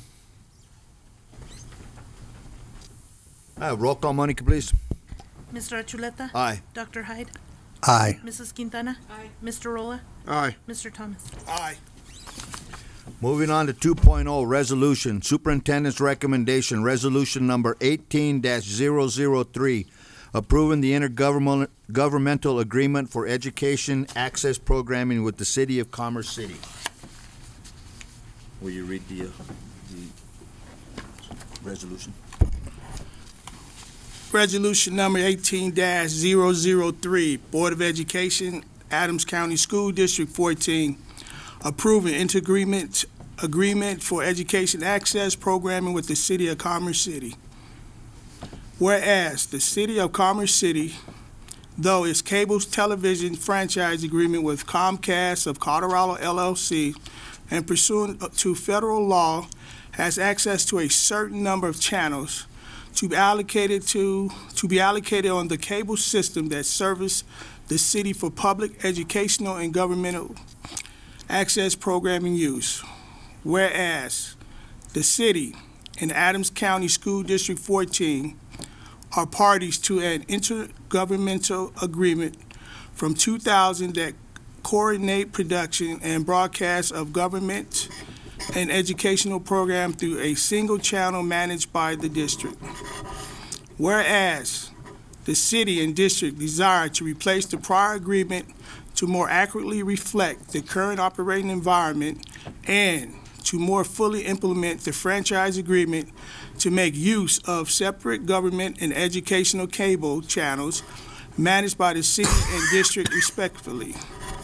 Whereas the city and district have negotiated the agreement for educational access program attached as Exhibit A to replace the prior agreement and establish the separate operation of government and educational access programming as stated therein. Now, therefore, it be resolved by Adams County School District 14 as follows. The intergovernmental agreement is and shall be in the interest of the public health, safety, and welfare for a valid public purpose and supported by the public need and is hereby approved substantially in the form attached as Exhibit A. 2.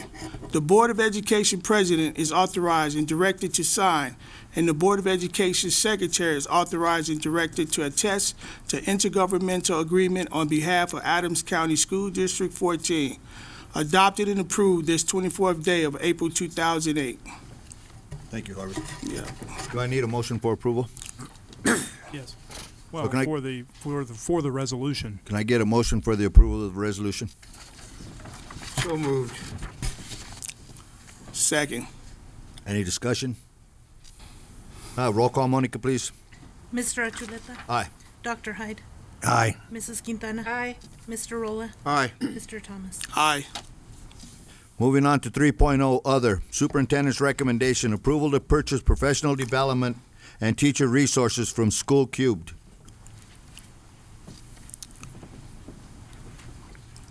So moved to approve purchase professional development and teachers resources from School Cube.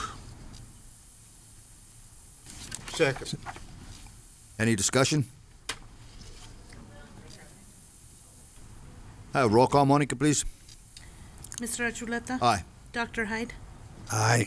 Mrs. Quintana? Aye. Mr. Rolla? Aye. Mr. Thomas? Aye. Moving on to 3.2, Superintendent's recommendation, approval to purchase resources from Kagan Publishing and Professional Development. So moved. Second. Any discussion? Can I have a roll call, Monica, please? Mr. Achuleta? Aye. Dr. Hyde? Aye. Mrs. Quintana? Aye. Mr. Rolla? Aye. Mr. Thomas? Aye. Moving on to 3.3, Superintendent's recommendation, approval to purchase professional development and teachers' resources from Strive.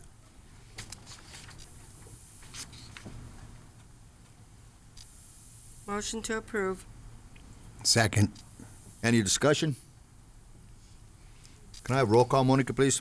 Mr. Achuleta? Aye. Dr. Hyde? Aye. Mrs. Quintana? Aye. Mr. Rolla? Aye. Mr. Thomas? Aye.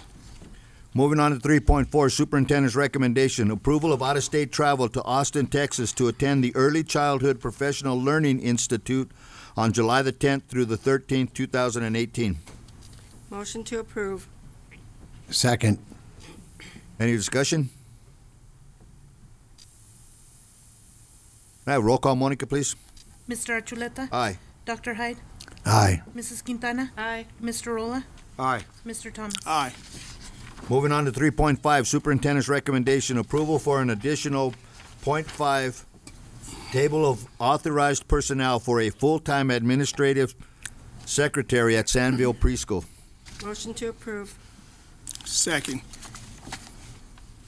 Any discussion? Roll call, Monica, please. Mr. Achuleta? Aye. Dr. Hyde? Aye. Mrs. Quintana? Aye. Mr. Rolla? Aye. Mr. Thomas? Aye.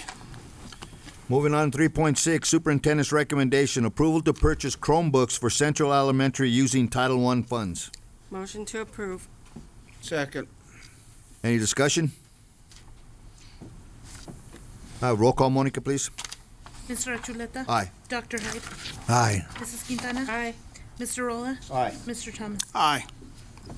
Moving on to 3.7, Superintendent's recommendation, approval to purchase laser engraver for the Career and Technical Education Program. Motion to approve. Second. Any discussion? Roll call, Monica, please. Mr. Achuleta? Aye. Dr. Hyde? Aye. Mrs. Quintana? Aye. Mr. Rolla? Aye. Mr. Thomas? Aye. Moving on to 3.8, Superintendent's recommendation, approval of security equipment purchase. Motion to approve. Second. Any discussion?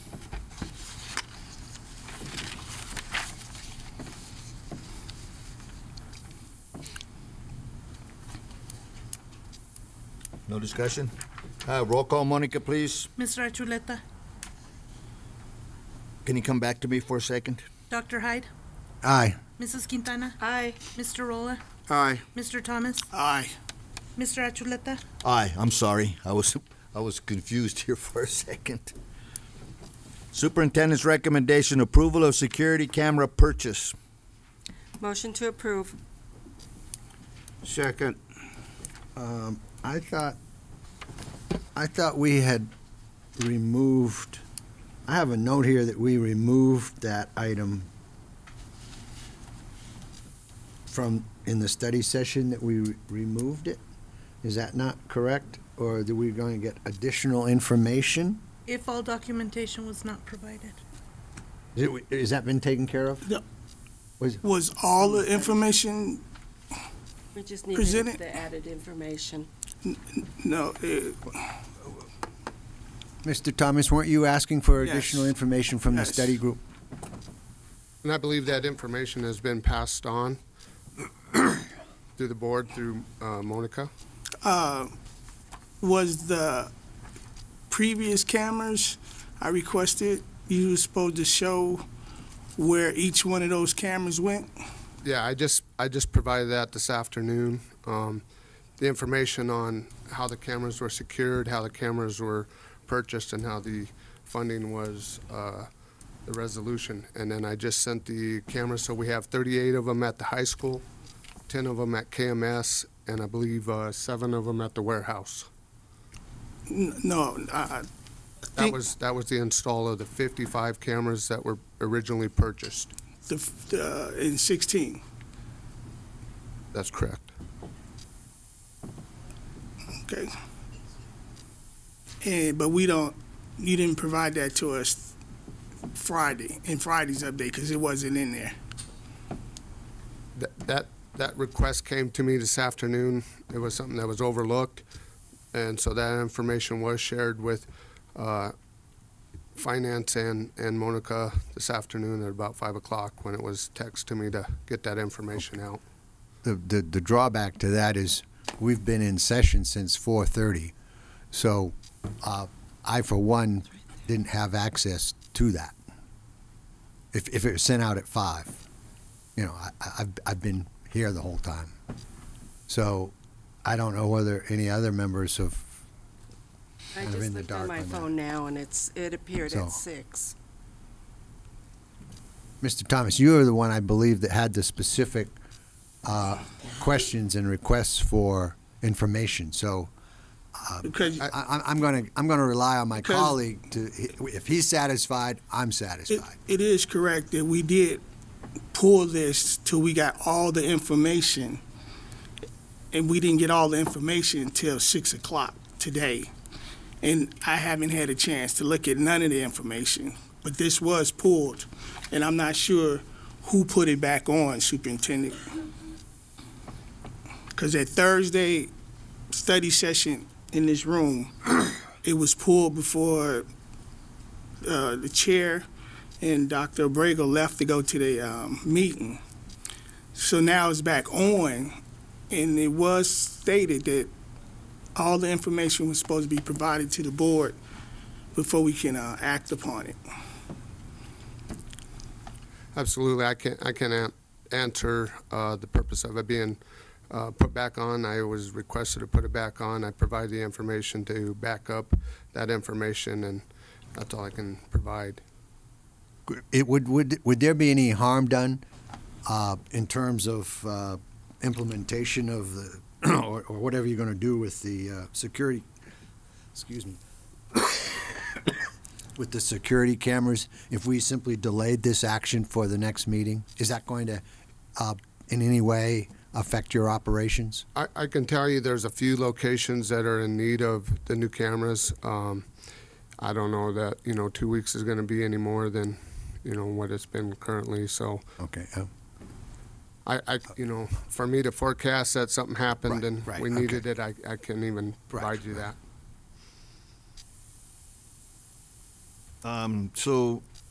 We have a motion on the floor, properly seconded, that we need to act on. But can we, Jonathan, make a motion or an addendum to the motion to remove this until we can have an opportunity to look at the information? You could, there's 2 options that could override the motion that's properly seconded, which is somebody could move to amend the motion. Probably wouldn't have the effect of what you want, or the motion could be tabled until the next meeting. Sorry, the action item recommendation could be tabled until the next meeting, and then that could go for an immediate vote, and if effective, then the previous motion would be superseded. Mr. Farrow, is there a third option, and that is the person who made the first motion withdraws? Yeah, of course. Monica, who made the motion to approve? To put it on, it was Mrs. Quintana.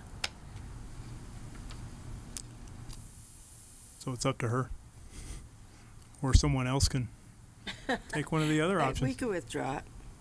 You make a motion to withdraw it? Yeah. So do we need a second? No, she withdrew it, so that's effective. Okay, thank you.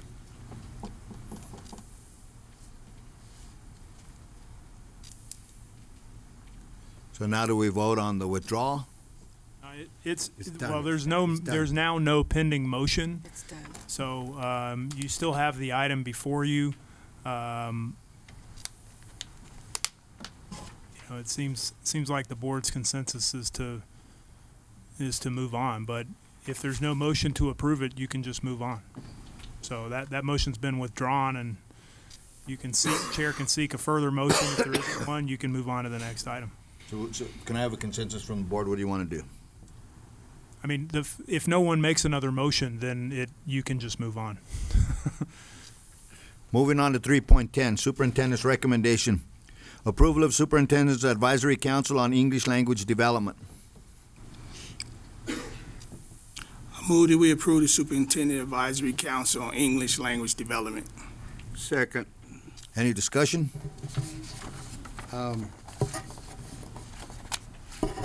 believe, again, that had there was going to be an attempt to broaden the representation on that committee by including more schools, and also we were going to be provided with a mission statement and a time frame with deadlines and reporting, interim reporting periods. Recommendation has a timeline of May 13th to June 30th and includes a charge to the committee as well as an addendum. We added we were able to add 2 members from schools that were missing, and it says that we're open to adding schools, representation from schools. So you wanted this to run from May what? May 15th to June 30th. Okay. And you have a mission statement? Or a charge to the, a written charge to the advisory committee? Mm-hmm. And could we have copies of that? Well, I can give you additional, or I included in there exactly what it would be doing. It says the committee is charged with reviewing the current ELD plan, examining current data of English language learners, and looking at different models of language programming so that they can provide recommendations to update the ELD plan. Okay. And you said... Stated in the superintendent recommendation on Friday. Okay, good. And you said you've included two additional elementary schools? Yep. I added Adams City Middle School was missing. Adams City Middle School is now represented, as is Rose Hill. Okay, cool. Mm-hmm. Thank you. Mr. Chair, it may be helpful for Dr. Hyde's comment. There were some, during the study session, I had indicated that I could work with staff to revise the recommendation. So hopefully I don't know if you saw it in red line or completed, but the changes that I suggested were made to the recommendation, and I'm happy to go through them if you want, but I believe they addressed the specific issues that were raised at the study session. Thank you, Jonathan. So we have a motion properly made and seconded. We were in discussion. Is there any other discussion? Roll call, Monica, please. Mr. Achuleta? Aye. Dr. Hyde? Aye. Mrs. Quintana? Aye. Mr. Rolla? Aye. Mr. Thomas? Aye. Moving on to 3.11, Superintendent's recommendation. Approval to increase funds for approved district vendors, Sempo, Farrington, and Everall, PC. Motion to approve. Second. Any discussion? Roll call, Monica, please. Mr. Achuleta? Aye. Dr. Hyde? Aye. Mrs. Quintana? Aye. Mr. Rolla? Aye. Mr. Thomas? Aye. Moving on to 3.12, Superintendent's recommendation, approval of out-of-state travel to Pomona, California to attend systematic ELD leadership seminar on June the 4th through the 8th, 2018. Motion to approve. Second. Any discussion? Roll call, Monica, please. Mr. Achuleta? Aye. Dr. Hyde? Aye. Mrs. Quintana? Aye. Mr. Rolla? Aye. Mr. Thomas? Aye. Superintendent's recommendation, approval of in-state overnight travel to Colorado Springs, Colorado by Adult Learning Center on April the 26th and 27th, 2018. Motion to approve. Second. Any discussion? Roll call, Monica, please. Mr. Achuleta? Aye. Dr. Hyde? Aye. Mrs. Quintana? Aye. Mr. Rolla? Aye. Mr. Thomas? Aye. Moving on to 3.14, Superintendent's recommendation, approval of replacement of the existing stadium sports field. Motion to approve. Second. Is there any discussion? Yeah. I'd just like to say when they put in the new one, they get rid of the old one, that they make sure that they check with the rest of the district to see if we could use that used one somewhere, because what happens is that a lot of times they take this, the company takes it, and then they resell it. So I just want to make sure that if there's any place that we can use in that district before we give it away or whatever, make sure that we have first opportunity. Otherwise, next time we need it, we're going to go buy it and sell them. So that's all I ask. Mr. Roll, I think you had mentioned that a good application would be for the dugouts or something like that. And I don't know whether you have other uses in mind, but it seems to me we might want to reserve a number of square yards, but I don't think we want to have to warehouse a whole field's worth of material if we have no likely intent of being able to use it.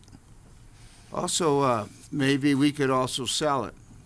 As you drive through Commerce City, you're starting to see some of the homes start to put up these astroturfs for their lawn instead of growing grass, and it stays green all the time. And I know Scott will probably say, well, there's white. What they're doing is they're going and painting the white lines. They can take a little piece of the green and take it to Home Depot, and they can match that green. So maybe, I don't know if we can sell it or what we can do, but it wouldn't hurt to try to make a little money. If we asked to keep the whole amount of the turf, would that change the price with the contractor? No, I would not. What it may do is put a burden on the district if we're unable to use or get rid of the product that is included in the price. So it's absolutely, the district has the right to surplus any of their property. It'd be an awful lot to put into a dumpster if we couldn't get rid of it. Yes, it's just a matter of finding a place for it. If we find a place for it and a home for it, we're absolutely welcome to use our surplus as the board seems necessary. I guess my feeling is I agree with Mr. Roller, but I think we probably ought to limit, if we don't have an immediate use for it, then I'd say get rid of the rest. I welcome the board to make any suggestions, and we'll make efforts to find a home for it, and what the repurpose of it would be. Any other discussion?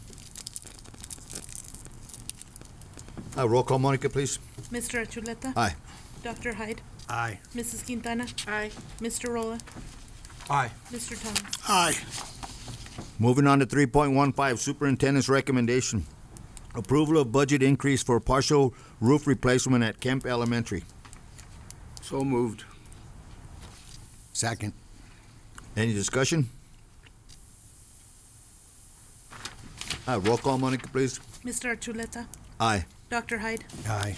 Mrs. Quintana? Aye. Mr. Rolla? Aye. Mr. Thomas? Aye. Moving on to 3.16, Superintendent's recommendation, approval of budget increase for a partial roof replacement at DuPont Elementary. So moved. Second. Any discussion? Roll call, Monica, please. Mr. Achuleta? Aye. Dr. Hyde? Aye. Mrs. Quintana? Aye. Mr. Rolla? Aye. Mr. Thomas? Aye. Moving on to 3.17, Superintendent's recommendation, approval of Kearney Middle School and Lester Arnold High School projects.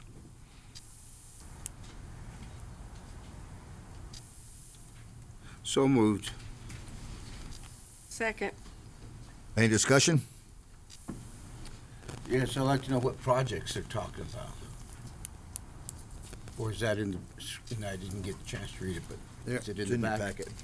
Yeah, there was, my recollection is that at the Kearney Middle School, they're going to set up a section of it for I think it was called alternative kids or something like that. And at the Lester Arnold, they had to put in a daycare wall or do some kind of remodeling to come in compliance with the state regulations regarding infants and toddlers. And that was just from my notes from the study session. Thank you. So I have one question for you. The Lester Arnold School project was supposed to be done in 2017, in the summer of 2017. Now it's being presented back to us again in the summer of 2018 because we're out of compliance with that. It's necessary that we get it done, but I also believe it's necessary that we meet the timelines and commitments to what we say we're going to do, because that was supposed to be done a year ago. Yeah, and this is the first I've heard of it, so I just got that information from Mr. Sandos and started working on it in this year in regards to that. So I was unaware of the violation prior to 2017-18 school year. I mean, it's something that has to be done because we have to be in compliance. Right. I believe, I'm not certain when that letter went back. I just seen it for the first time as well, so, you know, that to me, again, was the very first I've seen of it. And as soon as Mr. Sandos gave me that information, I started the process to get things rolling so that we could get it done in a timely manner. The letter that's in our packet from Friday updates, I believe it was in 16 that was compliance. And then I believe it was 16, not 17. It's been a while that should have been done. And if I'm not mistaken, they came back again and wrote us up again on that. And again, I can't answer to when those violations were presented to the school district. I can just tell you, from my knowledge, was just the school year of that violation. And so that correction has been taken in place since it's been put in my hands. So is there any other compliance that you don't know about? I couldn't answer that for you, sir. Okay. So I have a motion that's been made and properly seconded. Any other discussion? Did you have something to say, Jonathan? Well, I just wanted to say that the letter itself appears to be a decision on an appeal by the district. So the district had requested to put in a half wall and a half door, and the agency, the state of Colorado Child Care Licensing Administration, granted that appeal, but it did so conditionally, provided that the construction occurred during the summer, as was stated in the appeal. So I think the board should be aware that if you approve this, staff needs to confirm with the state that the previous proposal will still be accepted, because the approval of that proposal was conditional, and it, you know, I guess technically may have expired. So the board should just be aware. You can take an action on this item, of course, up or down, but you may, you know, there probably should be some more follow-up from staff, and the board may have to deal with this again. So do we need to make a contingency to say contingent upon approval of the state entity?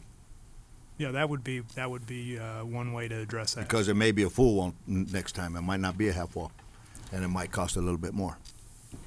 And what I could tell you is the drawings that I currently have were approved by the state of Colorado Division of Life and Safety. So those architects did approve the drawings that we are recommending for this project to be done under.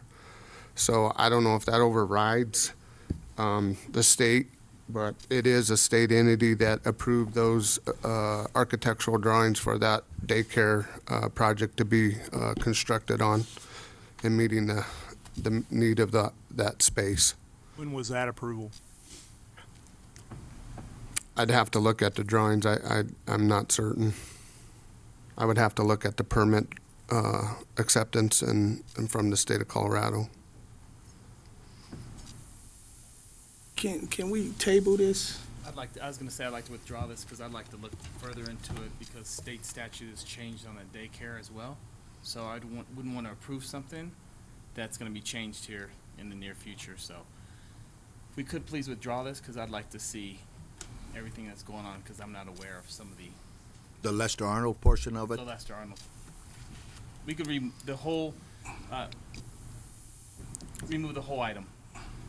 Including Kearney's? Including, because they're together, so you'd have to remove them both. So I'm okay with removing them both to come back in 2 weeks with a better resolution for the board. Then I recommend we remove them. Okay. So whose motion was made that was seconded? Mr. Roll. Still got a question. Can we get the what you asked about the dates on those drawings and everything, and see if they still in compliance with that letter? Okay.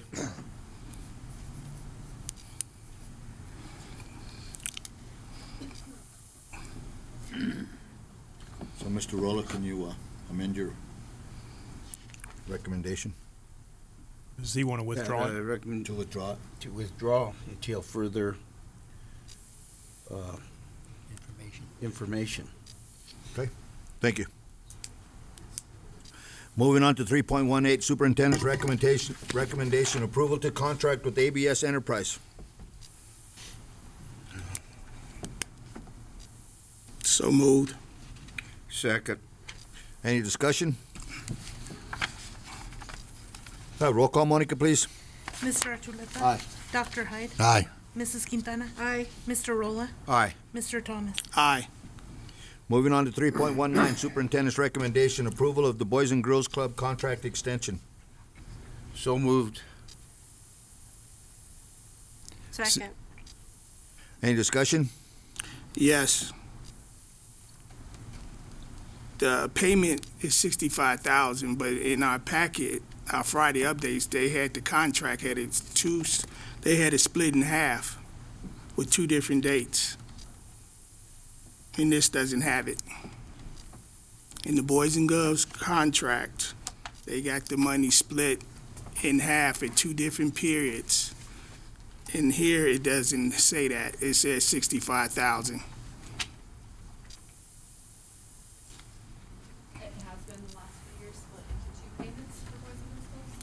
True, I understand it, but in our packet, what we got, it says $65,000, making it seem like it's one payment at one time.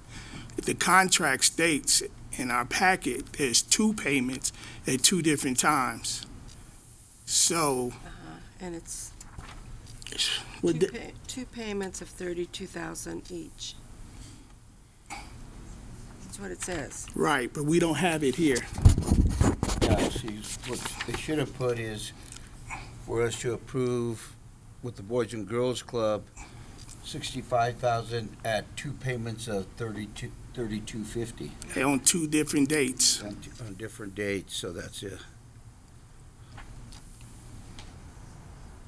I don't have that contract in front of me, but just thinking about the the nature of what you typically approve, I don't think the sequence of payments is typically the language we're trying to include in the superintendent's recommendation. We're just trying to put a dollar amount to that, so you may then get a series of invoices in some cases, which would add up to that total. That's not the question. The question is the contract states 2 different payments at 2 different dates. For us to approve it, it doesn't say what the contract states.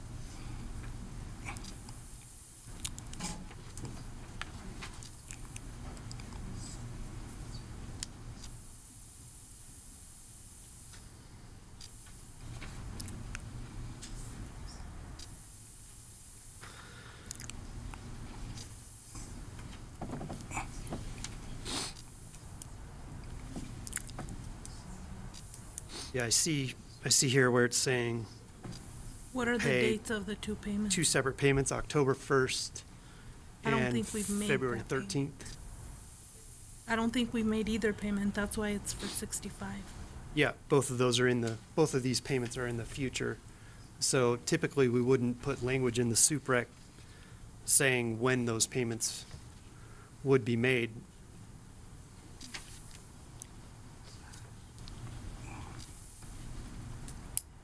I'm going to put the attorney to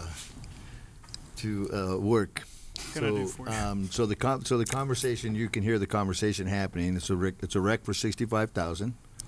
It's not spelled out in the rec. Should it be spelled out in the rec?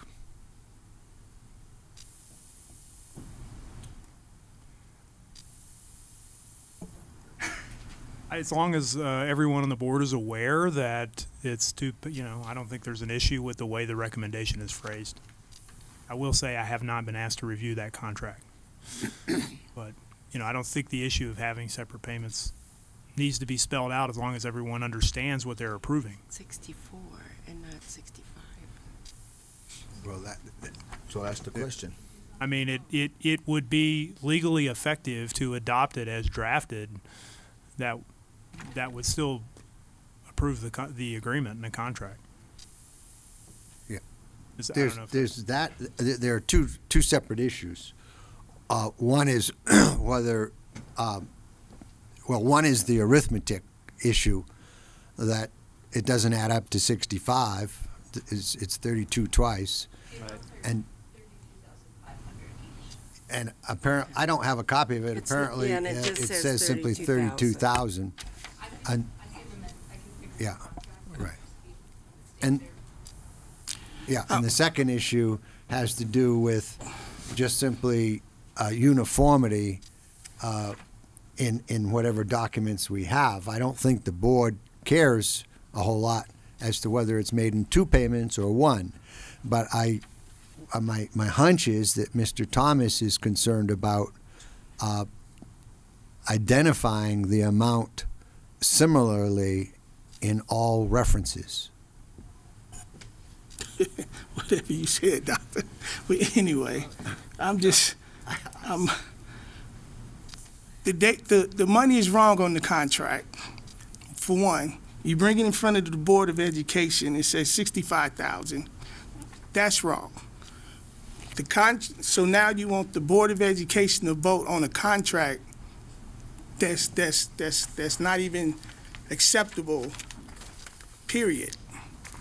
And now we going through asking the lawyer, we always making amendments on this diocese about this, and this, and it ain't right. Now all of a sudden we get things that we'll go ahead, give it to the board. They won't see it. Give it to the board. They won't see it. Give it to the board. Now now we're here, and it's wrong. And then, if I'm mistaken, the chair have us coming on Thursdays to do what? To clean stuff up and make sure it's right.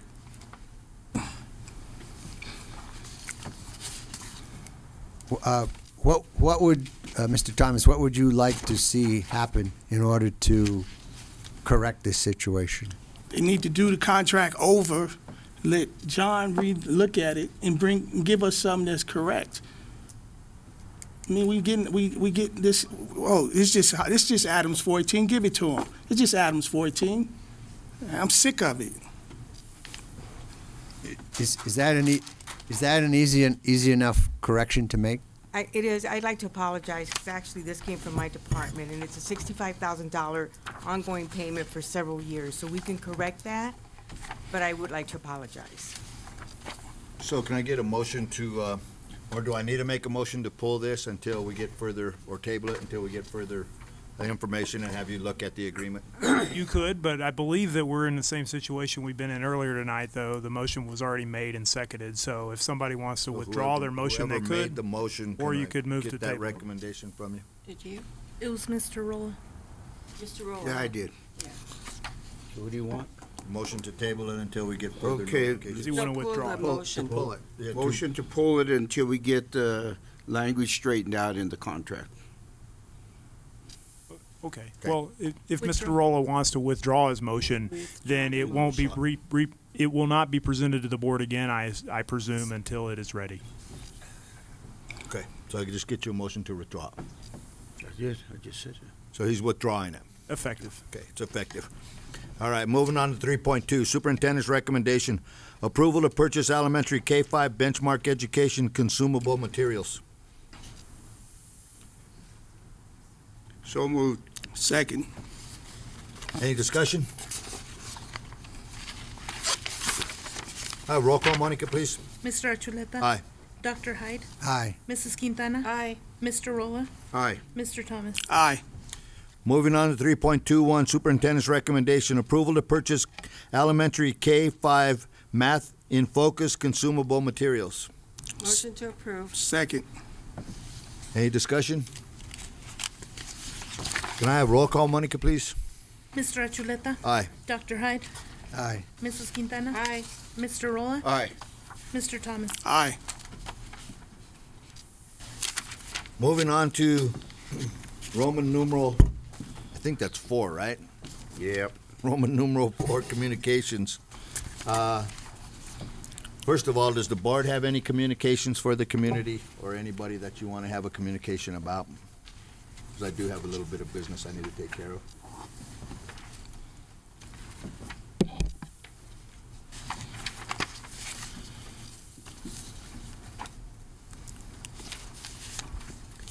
So, communications. Does the Board of Education want to participate in the 54th Annual Memorial Day Parade on Monday, May the 28th, 2018 at 10 o'clock a.m.? If so, in what capacity? Are you going to walk, drive, personal car, rent golf carts? What's it going to be? I think we did golf carts last year, and you and Dave rode in that. The pedal bike. Yeah. No, that was for wasn't that for the homecoming? Yeah. But we always did carts. We all walked in the parade. Some of us walked in the parade, and I think it's easier to walk than it is to ride that bike because I have to pedal you around everywhere. yeah, it's the other way around. Yeah, you couldn't even reach the pedals. Golf carts. Okay. So do we want to participate? Yes. Dr. Hyde? I'm not sure. Connie? Yeah. Mr. Yes. Rolla? Yes. So there's 4 that have said we would participate, because I'll participate, Monica. Now, do we want to rent golf carts? Yes. Yes. Mr. Rolla, you want to ride the bike again? Depends with who.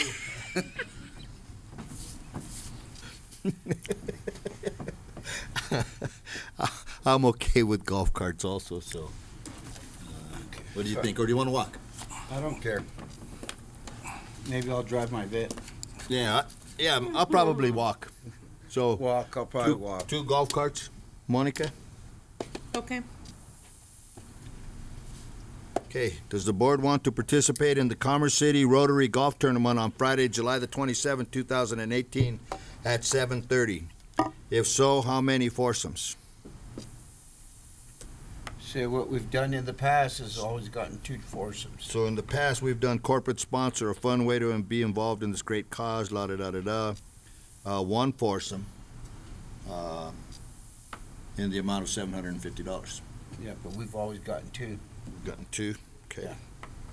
So if we go to 2 sponsors, it would be 9. It'd be 13.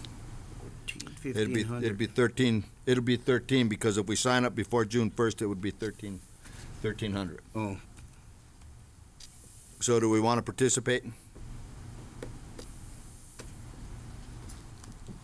And if so, to what level? So you're making a recommendation we do 2? I think we hold an obligation to the Rotary Club to participate because the money from this program goes to fund a scholarship for one of our students, and it's a good scholarship. It's like $12,000 for 4 years, which means $3,000 a year. So I think we have to support them in this cause since it's going back to our students. You two golf. I don't care if we participate. I don't golf, so I'm not going to be there. You can ride the golf cart with us. No. So I'd like to see us. Participate. Yeah, go ahead. And if we're going to have 2 sponsorships, I would appreciate the fact that I can bring some of the students to play on one team. If they want to play. Yeah, I can ask them. There's a couple of golf teams at the high school that I'm sure would like to play. Okay. So you can ask students, and I mean, I'll play if we don't have nobody else. in the ad building or a teacher or somebody, because I think this is before school starts, correct? So, It's June. It's July 27th. So. July 27th, so yeah, that's before school starts. So, yeah, I'll just play if we don't have the force and two. Okay. So it'll be $1,300 then. Everybody good with that? Yes. Okay. I'd like to say thank you to the students that have stayed all night. I know you have school tomorrow, and thank you very much for being involved in your school board actions. I do appreciate all of the community interaction with the board. I know that we every once in a while violate the policy that allows only a 3-minute conversation, but you know what? Gosh darn it, it's important that we hear this message from people, because that is our community. The students are our community. Their parents and their teachers are our community. So I believe it's important. I know the rest of the board's going to be a little bit upset at me because I let them run over a little bit, but I do and I don't mean to violate the policy, because the policies are made for a specific reason, but it's important that we hear those messages. And until we can all get together and get on the same page, I just want to say thank you to everybody that stays here and continues to hold me accountable. Thank you very much for that. Anybody else have anything to say? It's almost graduation time. Soon. I just wanted to let the board know that this past weekend we attended the Koalas conference, Colorado Association of Latino Administrators and Superintendents. On Friday, I was invited to speak, and they had the superintendents come in and pose. The audience was able to pose questions to the superintendent. So that took place on Friday. The following day, they had their conference, and they had many sessions for us to attend. And I would just want to say that our district was very well represented. I believe we had about 11 individuals from our district attend. So they really appreciated the fact that we're supporting them. Thank you. Now, Dr. Hyde, I believe under this communications, I believe we need to set a study session for the board to figure out exactly what our agenda is going to look like, and whether or not we're going to add items to respond to, or what was talked about previous. Either we call it new and old business, or whatever we call it. I think we need to set a date to figure out when we can do that as a board. I would appreciate full participation. If we don't agree, that we don't walk out on the process, that we stay and continue to do our necessary work as a board members. I believe that it's necessary that we get this stuff done as a board, and I would appreciate everybody's attendance at our study sessions. So with that, when's a good day for us to start setting some dates for this important work that needs to happen? Are we talking about the teachers? Well, that's one, but the first item was the agenda item. So we'll set a study session, we'll sit down and we'll talk about the study session and figure out whether or not we want to add to our agenda, delete from our agenda, whatever it is we want to do, whether we want to have new business, old business, whatever it may be. Let's sit down as a board and figure out what it looks like and where it gets added to, that type of stuff. That's the first item. The second item will be, when can everybody be available to start figuring out what we need to do with the information we received tonight? If we do it this week, it's going to have to be either later, because I have meetings that I've committed to on behalf of the district. So we're either going to have to do it later. I might be able to do it sometime during the day. I'm actually in Greeley for the next 3 days, so I'd like to do it as soon as possible. So, Dr. J, how long would it take you to get us the information that we're asking? Just a second, Dr. J. But we also have to take a look, because we have a lot of things that we have to attend this week. That's what I'm saying, you know. I mean, when you're saying later, like tomorrow night we have the retirement party, and then we have the 14er or whatever foundation.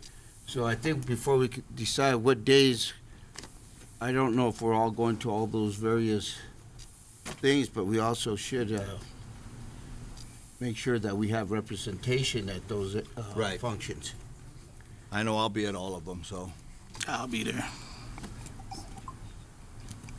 Yes, ma'am. Good evening, schools. I know you're really, really busy. I just want to let you know that the other surrounding districts have heard that you have math, science, and social studies teachers that are non-renewed, and then offers are coming. So if you would set a date, not this week, early next week, we could communicate that to the teachers that if you can hold off and not accept the job until the meeting on this date, we have a better chance of keeping teachers. I understand you're really busy this week, but even just the sooner the better, because those are hard to fill positions, districts are short, and they're recruiting your people. I know Mr. Thomas works Monday through Friday, but I'm available Saturday morning early if you'd like to attend this Saturday morning. So, I don't know. Seriously, Saturday? I'm available Saturday. To our lawyer, though, can we act on this? Do we have to wait until they get there? Till Yeah, we get notified? Because we won't know who's... We don't actually have any of that information yet. We don't have any.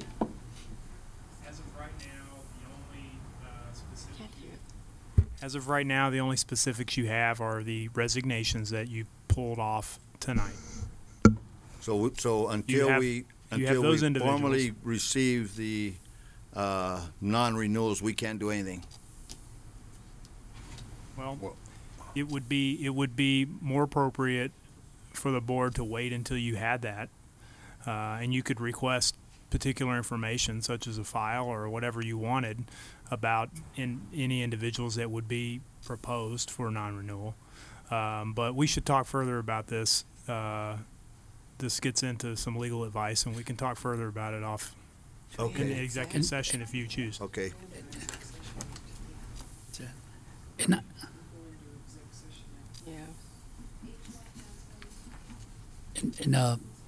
Board President Archuleta, I just want to make sure we haven't received any non-renewals, but even when we do get them, they're going to come to the HR department, if I am correct, and then you're going to make sure that everything is in order and that I guess we can look at.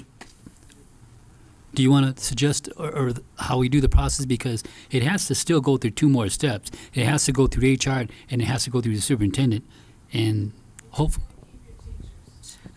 Well, we have to follow a process. So I have a suggestion. I'm sitting back here listening, thinking about this.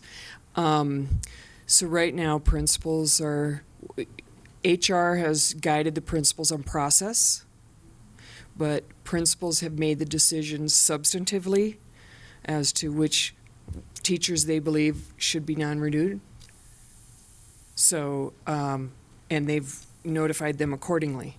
So we've made sure they followed the legal process and proper notice and all of that, but we haven't necessarily done a file review of every single non-renewal because that information is still coming into us.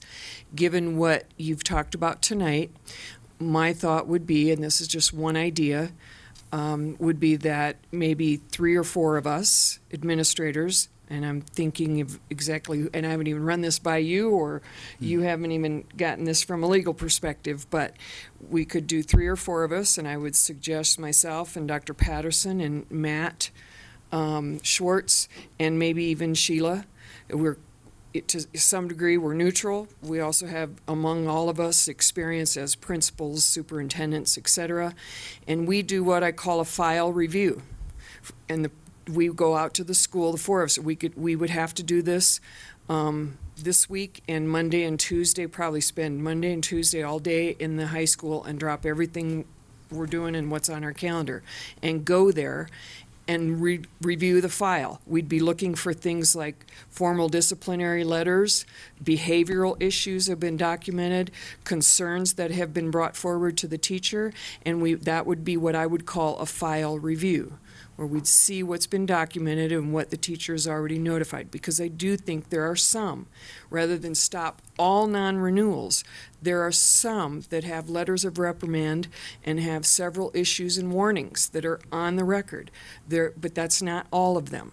And so we as a panel could give a separate review. We'd be looking for some sort of documentation of behavioral issues or concerns from an evaluative standpoint, and we would recommend yes or no. And then we could bring that.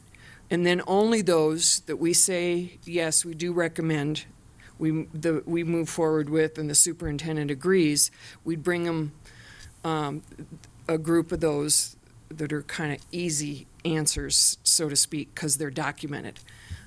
To you on the May 8th board meeting. The additional one, if we don't recommend non-renewal for some of those because there's nothing to identify in the file review, then I think it's up to the principal maybe to convince the Board of Education or decide if they want to withdraw that or what. But we could do that by we'd try to get it done before, because the agenda items due for the next board meeting to Monica by Tuesday. So time is of the essence procedurally as well as because people are hanging out there wondering what's going to happen. That's one thought, one suggestion I had. Rather than boards sit there and try to go through files, we have a panel of us that do that. And then if you don't agree, you don't agree. I have one question on that.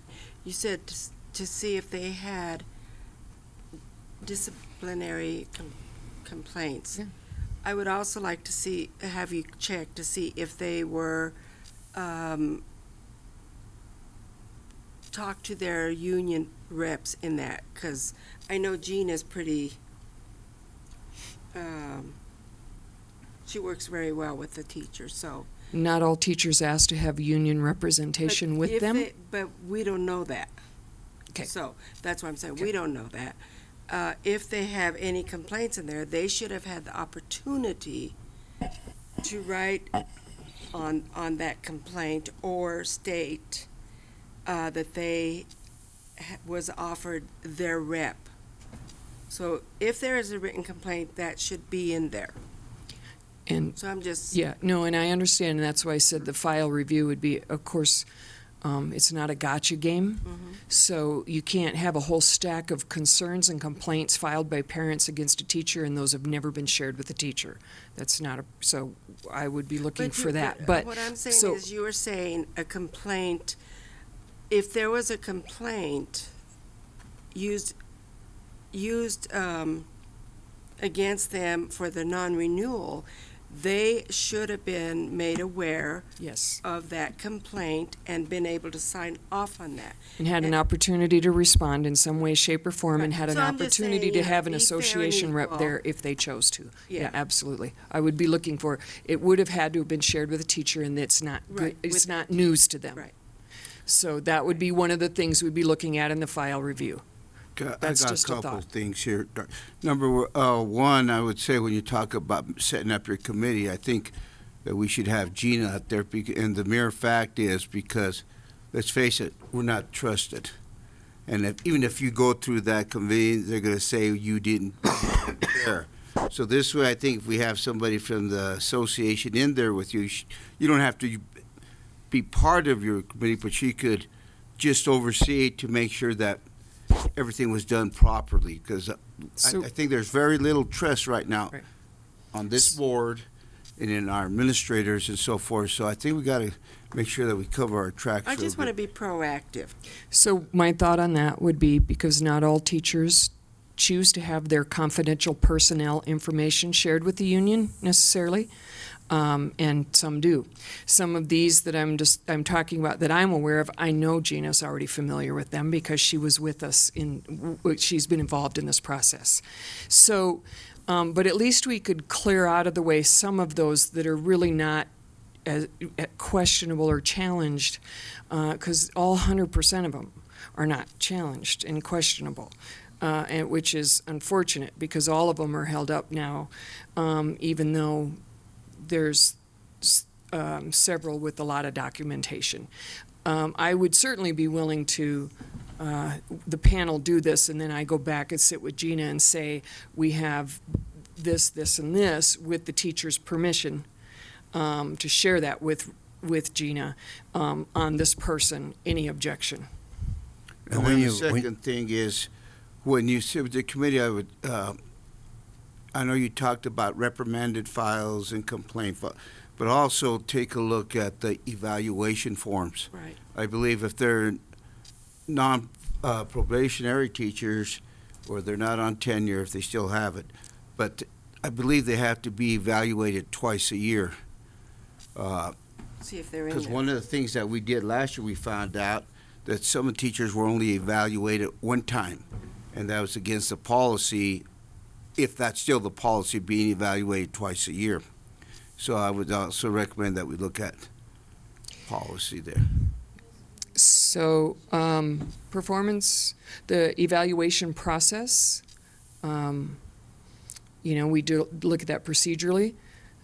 And by the way, in answer to your question, Mr. Thomas, all of these teachers are probationary 3, 2, and 1. They're first year, second year, and third year probationary. Your question was, I want to know from HR, how many of these teachers are P3 or less? Probationary third year, they're all probationary third year, second year, first year, because we couldn't be doing non-renewals if they were non-probationary. Okay, so these are all probationary in their first, second, or third year in this district. That's the only ones we're talking about for non-renewal. And I understand that, but I want to make sure. I didn't answer his question, but anyway, sorry. Go ahead. No, I just want to make sure that these non-tenured, as in the old days we'd call them, have a fair part in this. Evaluations are in there if there's a complaint, and I don't know how many are up at the high school. I'm going to guess 30, 40. I'm sure they went and asked them if the board, could look at that, or you guys could look at with Gina, their file, and because if they want their job, we need to know, because this is new to us. This is the first we've heard of it because we don't have that list of people. So we can't, as a board, cannot legally act upon that. Right. So, which is why I'm offering we put this in place today. I get it. Yeah. Because nobody wants to lose their job. No. But I also want to make sure that they have a fair. Correct process is followed. Oh. Process is followed. Of it.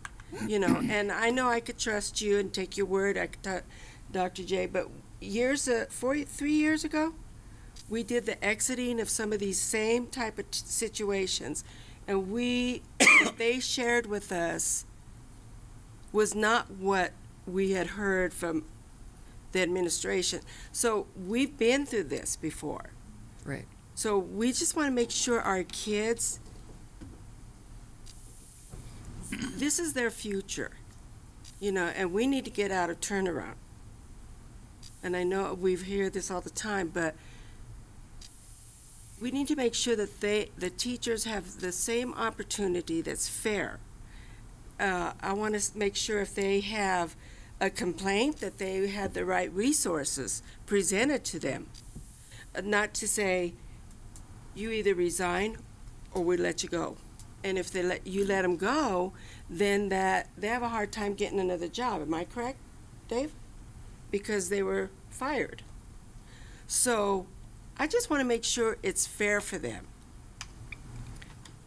I understand. Okay. And so in the file review, I would be looking for the disciplinary actions, the parent complaints that they are aware of, and kind of document those. And you can have performance concerns with the teacher and not necessarily mark them as ineffective.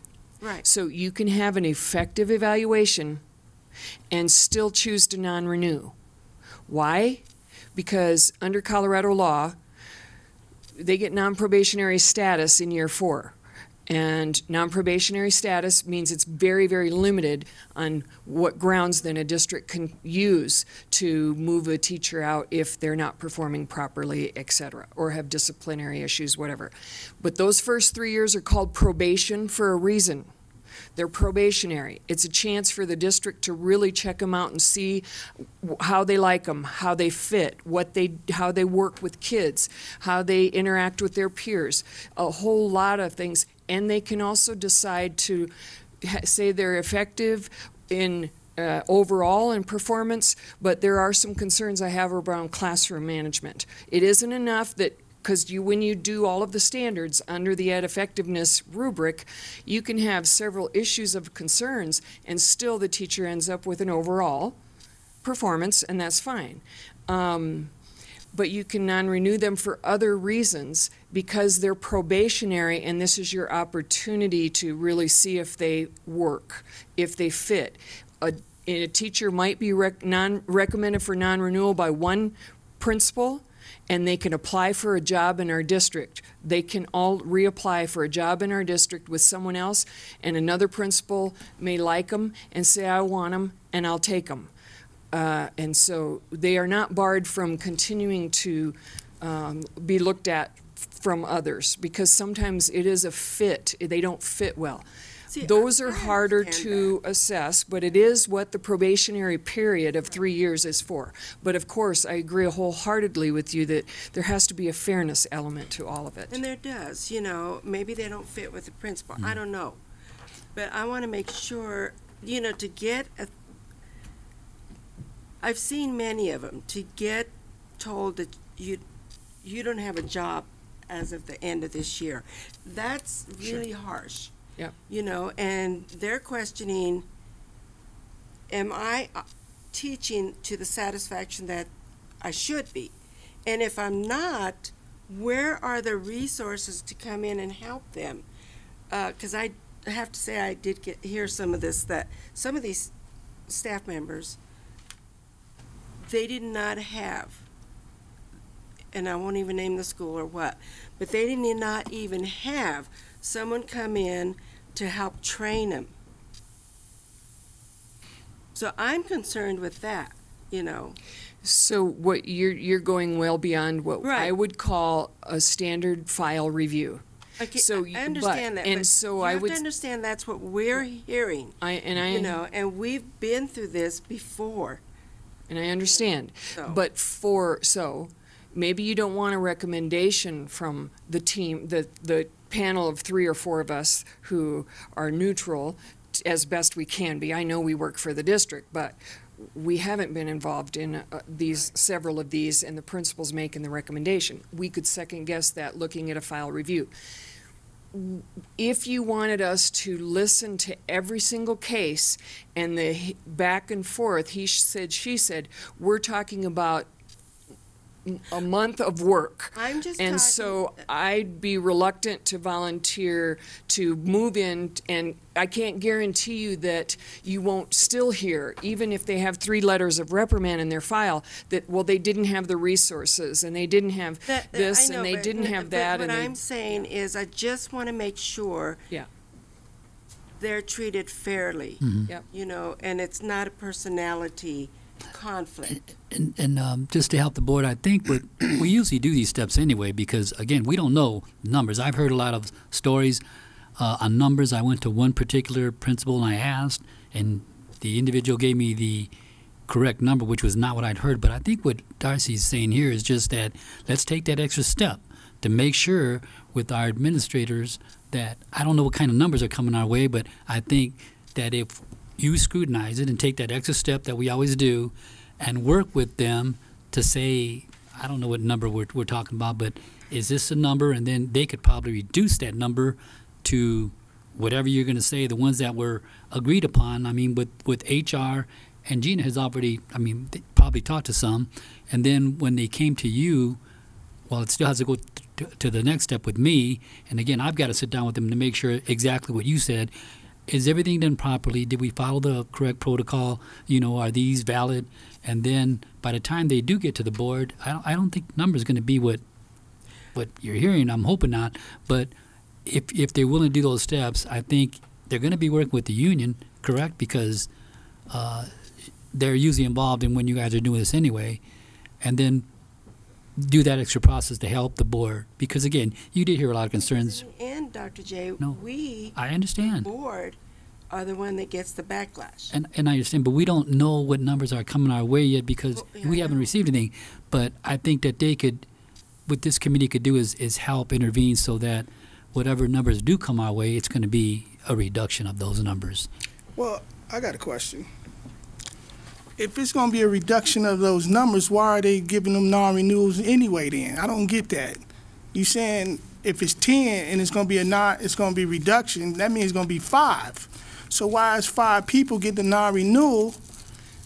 So if I could answer that, principals make a recommendation for non-renewal, and then but only the board, as brought to them by the superintendent, can approve them. So right now, principals are in a recommending phase that this is what they're recommending, move forward to the superintendent to then go to the board for finalization. It's not final until it's final and until you vote on it. But you're right, it's a catch-22 in that principals are notifying them they're moving forward with the recommendation, and so they are out there looking for another job, and we could lose potentially people that you've not approved for non-renewal, nor have we done that second file review to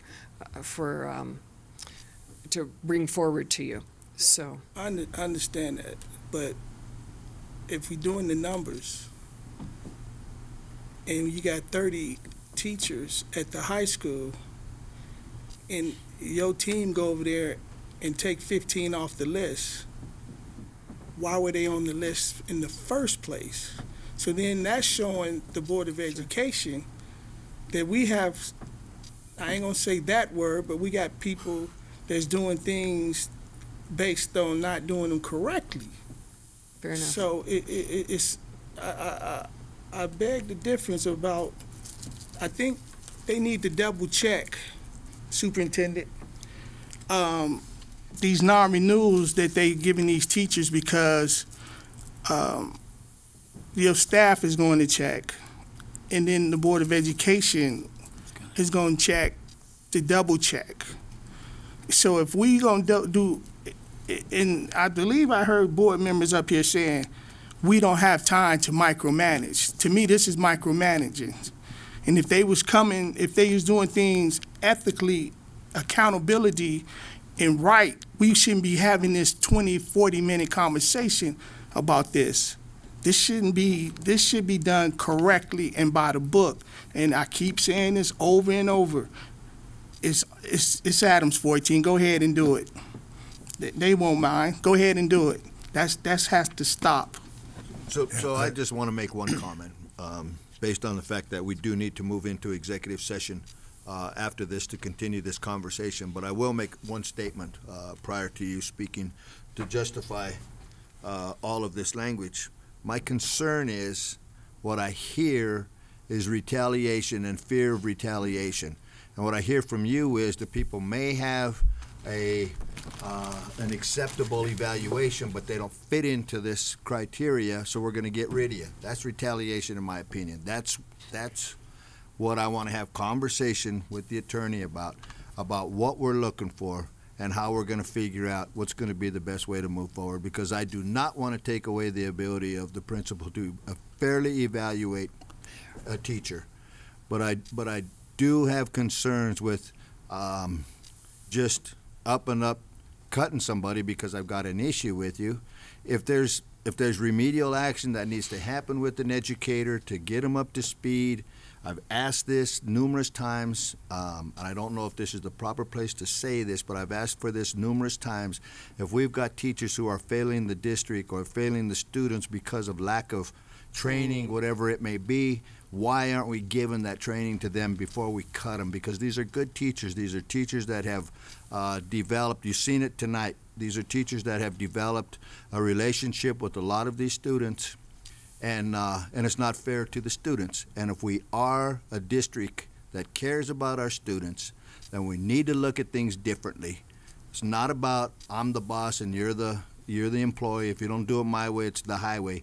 It can't be like that any longer. It needs somewhere, sometime, this stuff has to change, and we have to be able to retain our teachers and educate them. We buy professional development in here. We just bought numerous hundreds of dollars worth of professional development that goes to waste if we don't utilize it on these teachers. So I just have a concern with what I heard tonight, what I've heard since I've been on the Board of Education.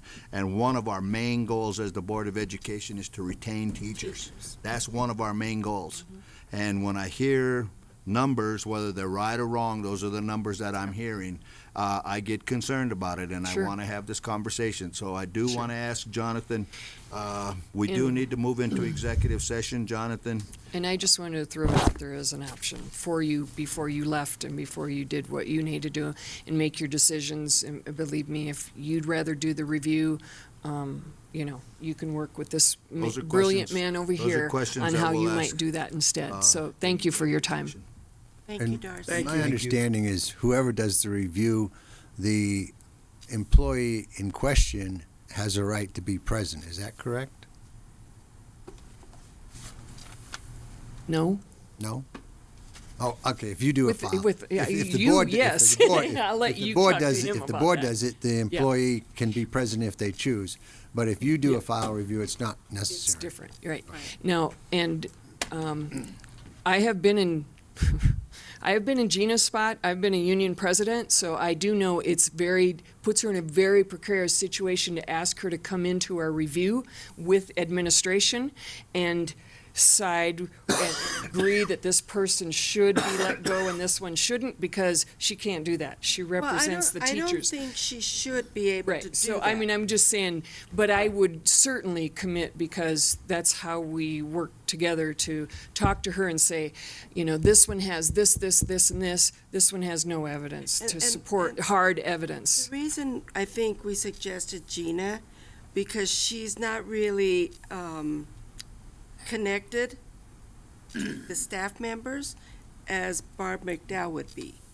So that's what I'm saying. Yeah. No, that's fine. And it would be she could just be an She oversight. would be part of the process, though, that I'm suggesting, with the release from the employee that it's okay to share that with her because she is an outside person. Right. Thank you. Thank you, Darcy. Thank you. So I need a motion to move into executive sessions under CRS 24-6-402, parens 4, parens B, legal advice, board to conference with an attorney for the purpose of receiving legal advice on specific matters. So moved. Second. What are the specific matters? I want to get clarification from him over some things that we've got going on here.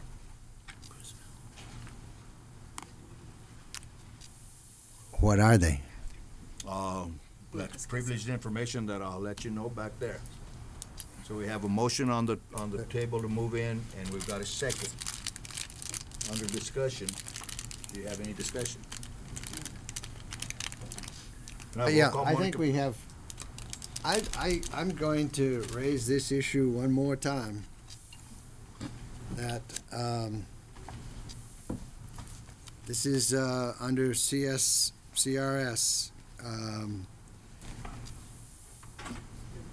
The public of the topic for discussion in the executive session, including specific citation to the provision of this subsection, and identification of the particular matter to be discussed in as much detail as possible without compromising the purpose for which the executive session is authorized. That's why I don't want, because I don't know how to state what I want to talk about without compromising what I want to talk about. Well, then. Specific questions of law we got a problem. Specific enough under the statute. Pardon me? That's not very good, Speaker. Apparently not. It's not. What did you say? The notice in the agenda for your meeting provides the purpose with sufficient specificity to have specific questions of law answered by the attorney. Okay. I take issue with that. Okay. In the past, we have gone into executive session and talked about a bunch of things that I thought were not on the agenda for the executive session. And we're not supposed to do that. A more important thing is if we're talking about an individual, the individual has the right to be present and to have the meeting in public. And just a couple weeks ago, we went into executive session and to talk about something that I did. If I had known that we were going into executive session to talk about something I did, I would have insisted upon having it public. Because if I've done something wrong or inappropriate, I want that aired publicly.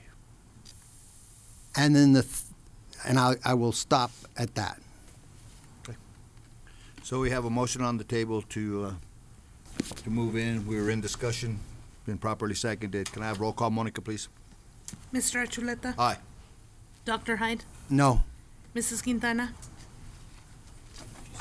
Oh, she went to the restroom.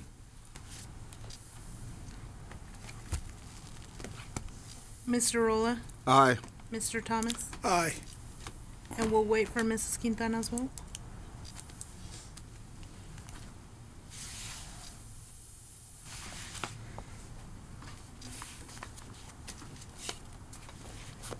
Would you entertain another comment by me while we're waiting?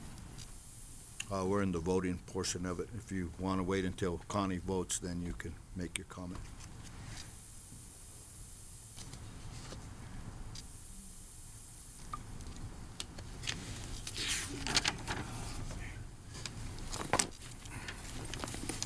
She can be excused because it's already a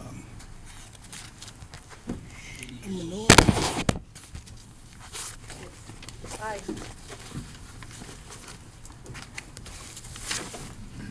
We're waiting for you. Mrs. Quintana? Yes, aye. Thank you.